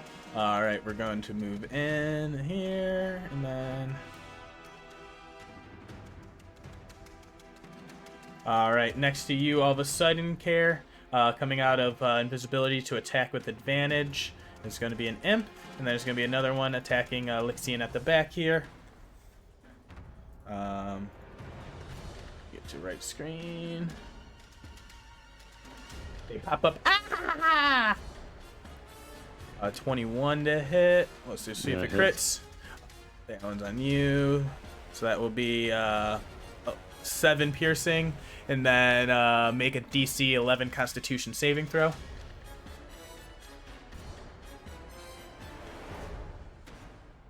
You're still in my aura, so you make it. How much does he get from the aura? +4. So that gives him in the cons at it's just a regular roll, right? So you got a 4. Well, it's not a magical effect. Yeah. Yeah, it's a poison from an imp. Yeah. So a 4 + 4 would still fail. You are blessed. You also have bless. So roll Oh that. yeah, plus. Yeah, that's why I was like, wait, why does? Yeah. Just 1. All right, so you take 7 piercing plus 11 poison damage. Mm-hmm. So then make another the Constitution's concentration check. Mm-hmm. That's at advantage. 23. I think that one passes. So this one is going to attack Elixion with advantage. Oh fuck, double crit. I didn't realize it was already attacking with advantage, so I just hit it twice. So we're gonna roll with that one because that one's fun. Elixion, make that save, buddy. And you see him try and resist the bite of the poison.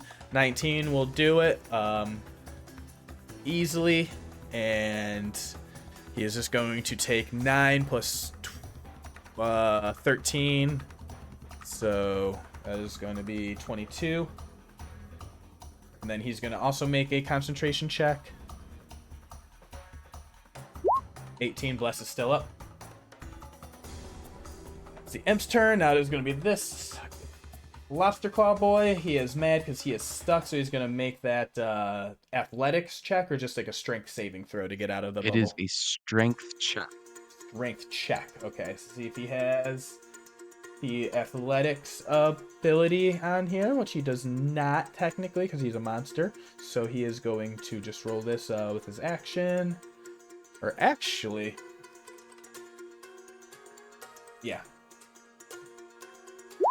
Boom, 7 fails. So he is stuck in the web. Hell yeah, we're gonna go with the Canalof's turn. This boy over here is going to lash its tongue out at the bottom. It's going to go for Elixion with its tongue attack. Be a 23 to hit him. Elixion does not have any reactions to stop that. What is it? 23 to hit Elixion. The tongue attack from the Barbed boy. The fucking tonguer. Goddamn. Is Elixion... How messed up are they looking right now? He's looking close to half. I guess. I'll use a... What's it? Chronal shift. I'll use a reaction to have it reroll. Reroll. Fuck yeah. Love that. What does that look like as you see this slash out? It's still going to hit with the 21, though. Fuck. So just above. It doesn't look like much. I think Morgan's a little distracted. It's like a quick, like a... Yeah. They clearly try to do something, but it doesn't. No worries. Yeah, so it's only going to be 10 piercing damage to him, which will make another con save. But the worst part about oh no, his bless drops. Is he in my aura? Where are you? Tell. Yeah, I'm up there. I think he might be outside of it. Yeah, I think he's in Morgan's bubble technically, because he has his own aura, which is already added on, so he gets his own blessing on top of that, which is equal. So he fails, so all of you lose your bless. And he is pulled up back towards this creature, and now it is going to make a bite attack on this boy for a 23 to munch in. So that's going to deal another 24 to Elixion. And you are all seeing the blessed Apothian hero get munched on by a demon in front of your very eyes. That's going to be his turn. Sorry, y'all. It's a big round of a lot of me. Oh, it's all good. That's cool. He is not happy with this situation, so he is going to no, you will not hold me. He's going to bonus action fly into a rage. Hey. He bursts this ruinous dark red energy, flares up around him. His hair kind of goes like what is it, like Kaioken Goku in like the early Dragon Ball Z seasons? Yeah. It's Yeah. Little red, yeah. Yeah, it's pretty much like that. This ruinous, zealous rage. And so now he lashes out with his cool thing. So let's see if he attacks first. He's going to attack. 27, 22. He's putting second level smites onto both of those.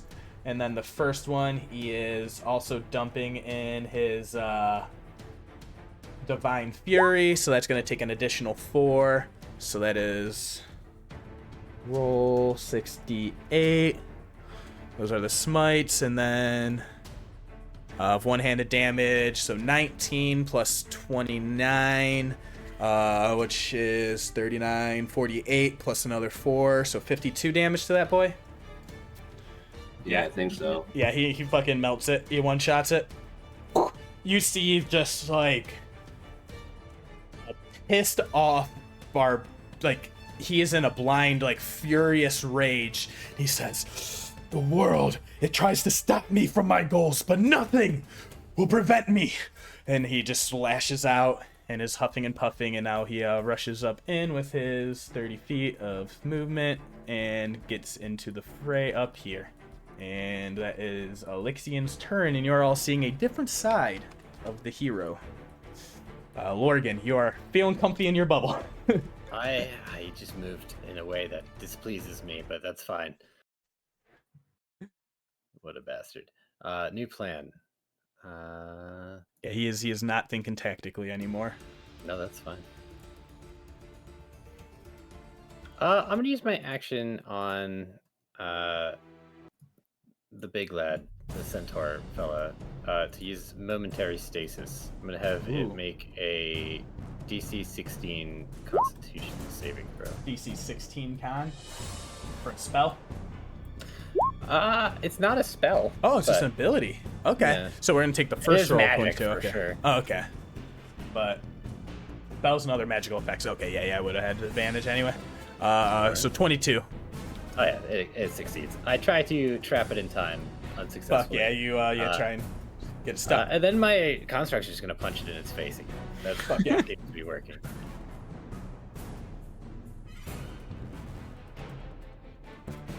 Both hit. Hell yeah. This is my spiritual weapon.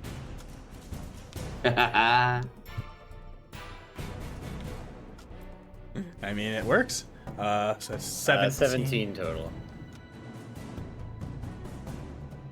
Fuck yeah, this thing is starting to look pretty messed up and weak. Nice. Hell yeah. Good job. Pretty much, yeah, like it's starting to melt pretty fast. All right, and that's it. Yeah, trying to speed through my turn, so I'm not getting too descriptive or anything. I know you're good. Yeah, it's back to Dearest. We're gonna take some swings on this rock. Fuck yeah. Mostly because I don't like it, and it's trying to do area of effect bullshit to my friends. And I don't no.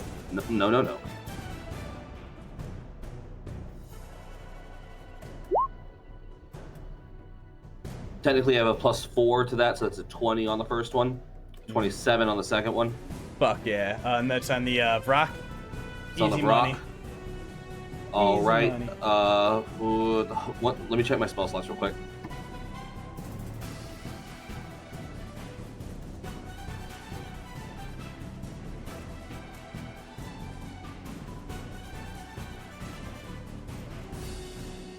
We're going to use a second level smite on the first attack. Fuck yeah.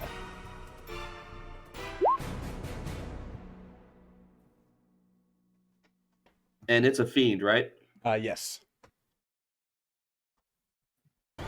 Is indeed a demon, but yeah. So that's going to be 4d8. Yeah, it's a Yeah, demon. like that. See, this is where I tactically messed up. When I activated my channel divinity to give myself like a +4 to my weapon, the other channel divinity is I turn undead and fiends. And I didn't think we would get bunched up like this. I had a feeling. All right, so that first attack is going to be 12 magical piercing, followed by 21 radiant, for a total of 33. Oh my god. The second attack, I'm going to go ahead and apply my Psychic Blades to it.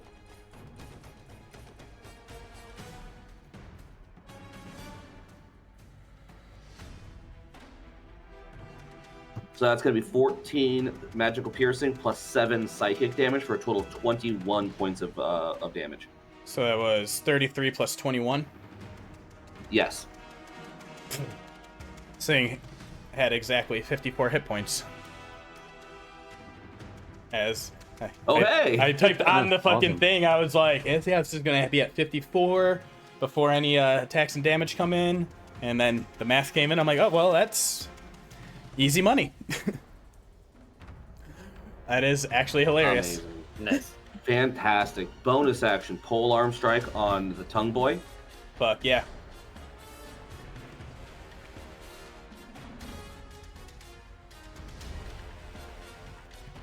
That's a 19 to hit. Yes.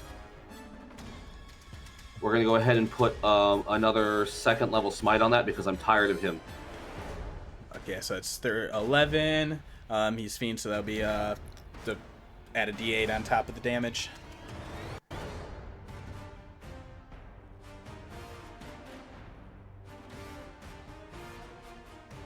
Bad roll that time, only a 10, so that's 21 magic damage to him. All right, still alive, but it is Hasted starting action. to fucking slow. Yeah. I've never had a martial character with this long of turn. It's a big turn. A lot, fucking paladins and haste. Another 20 to hit. Yep. 14 magical piercing. All right, and And I it is think dead. I'm gonna stop. It is dead. As you I have to fucking stop. in a flurry, just twirling around with the staff, just back and forth. It is a blurry line of like someone spinning like a fire poi flow, and like in like a quarterstaff, and it's just like a fucking ribbon of radiant light all around you. Love it. That's awesome. That is amazing. The I flame need skull runs I away. need to move, I think, but I don't think I have any good place to move. Use any movement. And then Kara will be on deck. I think I'm gonna move up to the other side because I want to start hitting this big boy. I feel like everyone's hitting the big boy. He's starting to look pretty messed up, but he's still got a lot of heftiness to him. Right. I'm gonna get that big. I'm gonna move up to the big boy. Alright, you're getting in space. Fuck yeah. With that turn, you rush in with your haste, because you can pretty much go wherever you want with your hasted speed. It'll be up to Care after that movement. Okay, I'm just trying to look at what I can do here. Right. Nope, not quite where I want it. 30 feet. Right there. I know it's hard to see black on black.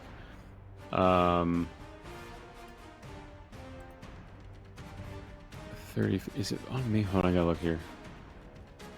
30 foot. Oh, what's the radius on that? See within range. It's just one creature. Okay, I'm sorry. Over a creature you can see within range. That's not fun. I was looking at things and it wasn't fun. Nope. Who's beside me? There's a lot of shit. It's all beside me. bunched up. It's All bunched up, and I have like chaos. 0 actual AoE, which sucks. Without dropping something, there's a lot of things I don't want to drop. yeah. You're prone and restrained. And, Yeah, I'm gonna stand up. Oh, yeah. I'm gonna start by just Yeah, standing same up, thing I is- guess, which would be my you first, somehow got swapped places. Yeah. course of action is to stand. You can't stand. You have you're Oh, am I restrained with 0 speed restrained? because you're Oh, prone, that's- so you can't use any speed to get up right now. Okay, so I have to Well, that's get rid the of that grapple. thing. He's grappled and restrained. Yeah, you said he was grappled and restrained. Yeah. Yeah, no, thank you for the technical. It is. Yeah, the grapple is why he can't move. He's just also restrained. Yeah, so it's either an action to break that, or you can make attack with disadvantage from the ground, or any spells.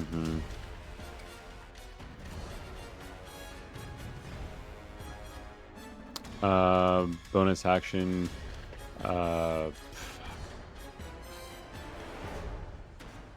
thing has, and this thing that's grabbing me hasn't been hit yet, correct? Not really. No. Not really. Nothing major. Yeah, nothing. That sucks. That all sucks. Yeah, you're so feeling- nothing good. Yeah, you're feeling just the chaos and infernal awfulness of everything. And to break free is a strength. Yeah, check? yeah, it would be a Yeah, that's not gonna contested happen. athletics. That's not gonna happen. Or this is a DC 15 athletics. Still not gonna happen. Okay, so from this position, I will just bring up right here a spiritual weapon for bonus action. Oh yeah. It's just I'm gonna go with a scythe, but whatever you want to Yeah. pull Let's up, pull it up can be a thing. mace. It doesn't really matter. Anything at that point, and then the thing that's grappling me is going to get attacked because I think I can bring it up and attack it in the same turn as a bonus action. So 27 to hit. It'd be right here, so I can hit this guy. So I can hit. Yeah, I'm just the getting the tunger. thing on it for you to be able to control as you need. Okay. There you go. You Black guys said wings. 27 hits. Cool. Yes, Love on the it. on the tongue boy or the big boy. The tongue boy, Awesome. the one that has me pinned down. Yeah. Which would be a 9 points of force damage. Nice. So that would be.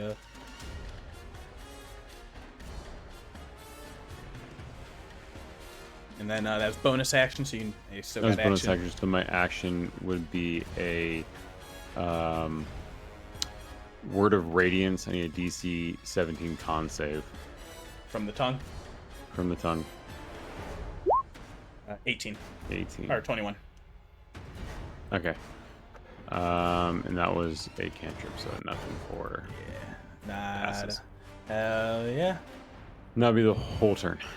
We will move on into the initiative. Let's get this boy. He tried to already roll for his thing and no success.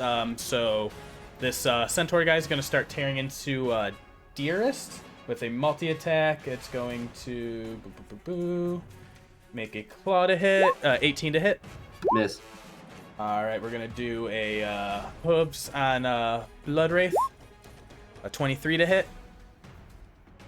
We're gonna silvery barbs that, giving myself advantage. 24, so we'll take the lower. Damn. 23. So make a DC It'll still hit. 16 strength save or be knocked prone. We'll determine if it attacks you with its last attack or not. 1 second. I have advantage because of silvery barb. Oh, fuck yeah. 17. Nice. So then it's going to make a serrated tail slash out at Care, and it's going to be at advantage because he's on the ground. So that'll be 22 slashing to Care.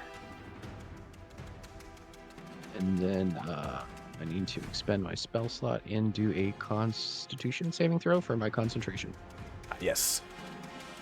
Pass it. Hell yeah. Yeah, sorry. I'm going a little rapid fire. Oh no, you're These good. things are fast and things. At the top of that last round, some more things did start to appear, by the way.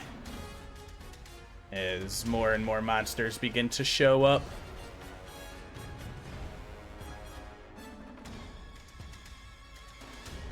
But we'll move on to Bloodwraith's turn. Okay, I'll use my bonus action to disengage using cunning action, and then we will move up here. For my action, I will cast Booming Blade. Fuck yeah. This is since he is restrained by the webs, triple advantage for me. Yeah. Also, Care, you took 22 slashing from a serrated tail. Oh, It Jesus. lashed out at all three people around him and took the advantage attack on you. So there's a crit in there. Did the Yeah, this rogue is a just make a crit? Yeah, he sure did. And which one are you attacking? Yay. The big boy? This is big boy with the pincers. The restrained boy. Yeah, the restrained one. And I also rolled my booming blade damage on that. Because like the initial one, since we're high enough level for that. It's only Yes. 1d8, but the crit makes it 2. Perfect. Ooh, that's a lot of damage. What is that total? Total 64.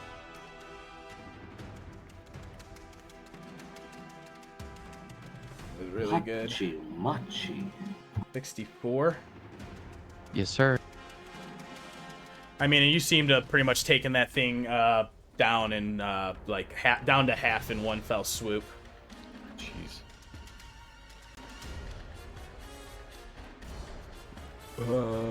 And yeah. that is end. Nice job. That's awesome. Yeah. Literally, yeah, like fucking exactly cleaved in half.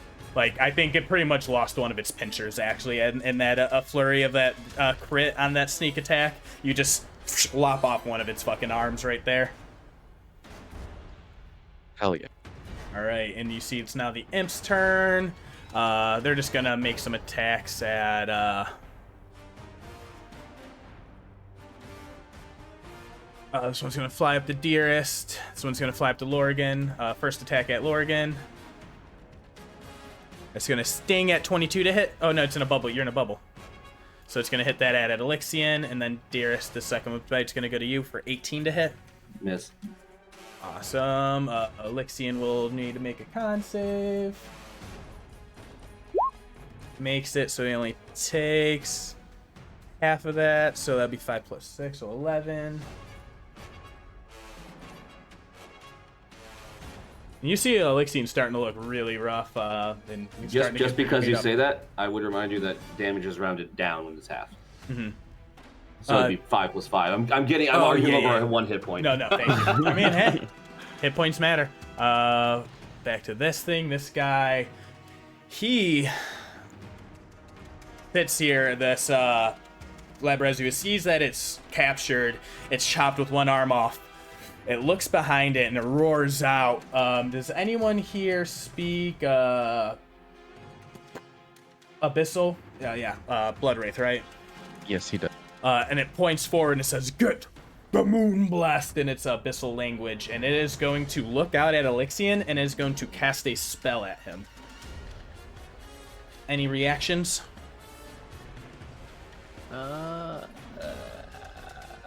will try. I will try a thing. I Alright. will use a 5th level spell. I will cast Temporal Shunt on him as a reaction. Ooh, what is that? Time magic. It is. He's gonna make a DC 17 Wisdom save. I don't know why I didn't. The one making the casting the spell? Yeah. DC 17 Wisdom? Yep.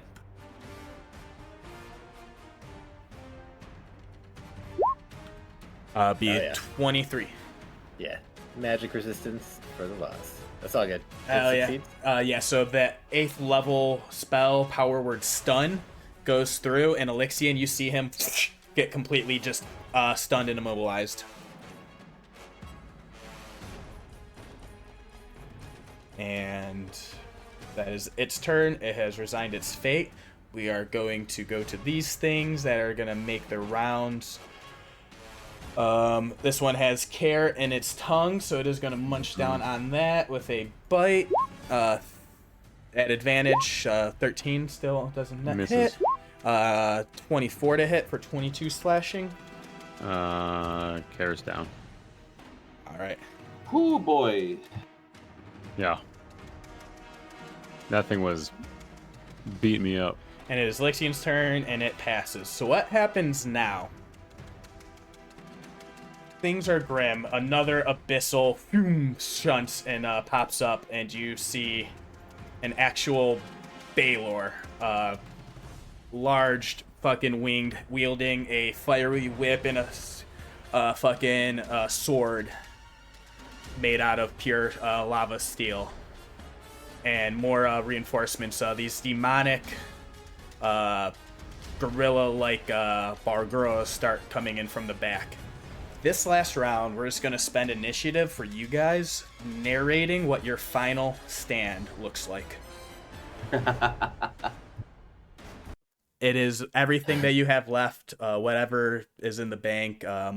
It doesn't need to be in the move of actions and, action economy necessarily. It is you see Elixian get this stun in this level, and you just feel this overwhelming. But whatever you need to do to get him out of this, get him forward, break this wave as you all go down in that blaze of glory.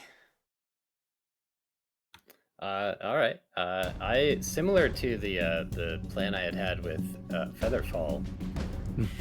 I intend to cast my last ever dimension door. I did not prepare it today, and to great regret, this entire battle probably would have made it very quick. Yeah. But that's the life of a wizard. So I'm gonna step on this corpse here. I'm gonna rip dimension door out of my spellbook and cast it for the last time in my life to bring the champion to the portal. As you go to cast that dimension door, you feel a barrier smack into it as the Caneloth that is still alive, munching on care, has an ability called Dimensional Lock. Other creatures can't teleport to or from a space within 60 feet of it. Any attempt to do so is wasted. Oh, all right. Yeah. Cool. You feel that as it rebuffs through as you try and propel him forward. Well, before I die, I'm going to break my staff on the ground, but I want everyone else to do whatever Yeah, they want to do. you're at the top of initiative, so you feel that rebuff and you're like, motherfucker. So you just begin to reach up, and this is all gonna happen in this instant that Morgen is breaking the staff down over his leg. I try and cast a spell. It does literally nothing. Yeah, I'm like, that's the shittiest moment for that to finally come up. Yeah. You This describe is, your final stand. Oh, fuck, this thing has an ability. I'm going to explode now. Good luck, everyone. Awesome. I'm just Dearest. gonna hold it up and wait for them all to do whatever they have to do. Dearest doesn't do anything. Dearest has lost haste when Care went down. Yeah. Yeah. So I he's think frozen. so. Dearest he's standing there, shield and spear in hand, sees Morgen try to dimension door, and it just fizzles. Looks behind him, sees something with a giant flaming sword in its hand, and just kind of like sits there and is like, well, hopefully, my love, the next time you dream of me as well. And I think he's just gonna accept it. Just do that final stance and just carve into literally, whatever. I can't do anything mechanically in this initiative turn. So, But yeah. And that's, as things just start come charging in, you just make that final last boom, boom, boom. I'll say this: he takes his mask off and just presents himself to the portal, but no, everyone's behind him, so no one can see except for Fuck yeah. Blood Wraith. I love that final scene, just accepting the fate, and we're skip all the way down to Care. You are in this final moment. Get much done, but you still have a chance. Like you're not even in like making a death save. It's your final like, all right, let it loose.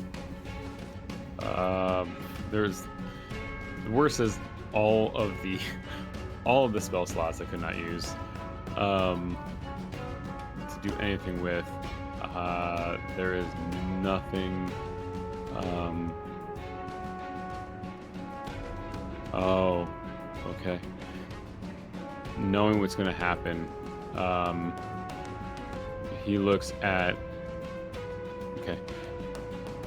He looks at. I just lost the NPC's name. Elixian. Elixian, and he just says, shit. He just says, you'll get there. Just wait a second. And he casts Banishment on Elixian. All right. And seeing the staff raise above the head and getting ready to break, he banishes Elixian. You blink him in that split instant. All right, fuck yeah. You let that banishment rip loose, and then Blood Wraith, you have your moment to act. Okay, I am going to list off my the stuff that I still have left. Mm-hmm. So, as far as his spell slots go, he's got one more first level slot, which is likely either going to be like a silvery barbs to keep him alive. Maybe it's even a silent image to, kind of keep something else at bay. I have a second level spell slot he probably would have used for mirror image. And I have a little bit of mundane items that I thought might have been fun. There's an acid vial, alchemist's fire, ball bearings, and a bomb. So I'd like to imagine that mechanically, if this were his one of his more last turns, it would be um, the mirror image, and hopefully with whatever type of montage that he's got going on is using these mirror images and this arcane trickster magic to kind of weave in and out of shadows while he throws the last of his items out and stabs who he can stab until whatever ends meet this party. Yeah, and you see these three different visions of Elixian split, and they're all each glowing and suffusing with this different color of divine energy around him, and he says, "I see it now. See what must be done." As he breaks the stun and he blinks out, these mirror images remain as he gets banished. Yeah, as he blinks out, as in that exact moment, that staff of power erupts, a bed of arcane energy that begin to suffuse down and form into arcane crystals with an iridescent glow, begin to radiate outwards from this area. In this moment, you all are taking up and away to see this as disassociative, looking down on the scene now. You are all lifted up out of your bodies, and you see this heroic final stand for Elixian. He bursts back into the place he was as all of these demons come running up onto top of him, these Balguras. All of his other allies are lay waste around him as he's back past this arcane blast. And he makes this final swings as all of these demons overwhelm him, and he crumples beneath their fists. And then there's another burst of radiant divine energy.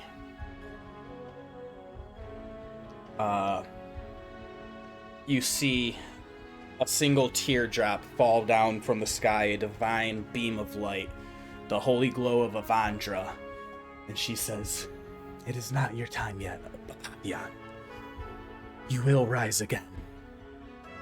And as he gets back to his feet with a final roar, his eyes just glowing with that energy, he reaches out with his hands at the portal, and it begins to close and seal up in a way. In this moment, that divine, it's a destructive wave of paladin energy that blasts all of the monsters back away from him.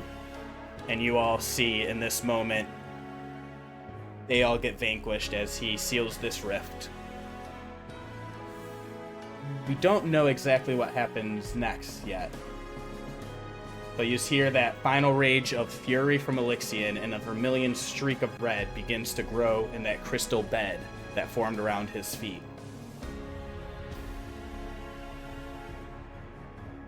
The final thing I'll say for everyone, as it gets back into the bodies of Ludo, Saeryn, and Morgen, and Mox. You all see all of this happen in your mind's eye as you take your steps yourselves into the Betrayer's Rise in this present day. And all of you can't help but think that striking resemblance that Elixian has with Ludo, with that strong jaw, that furrowed brow, that ASMR divine energy that seems to emanate from him. And you recall the phrase of mythic resonance, where the cyclical nature of history to repeat itself. And I want to thank you all for playing in this ridiculous session. Oh man. So The cleric casts no healing spells. I mean, yeah. I was like looking. I'm like looking through my spells. I'm like, all right, I had 3 level 1s, 2 level 2s, 2 level 3s. Yeah. It compounded so quickly. It's It was just it compounded so quickly. There wasn't anything there to like. It was so hard. So I'm like, well, shit, I'm down. I need to other start doing alternative was it was just going to be 1 4-hour battle nonstop, but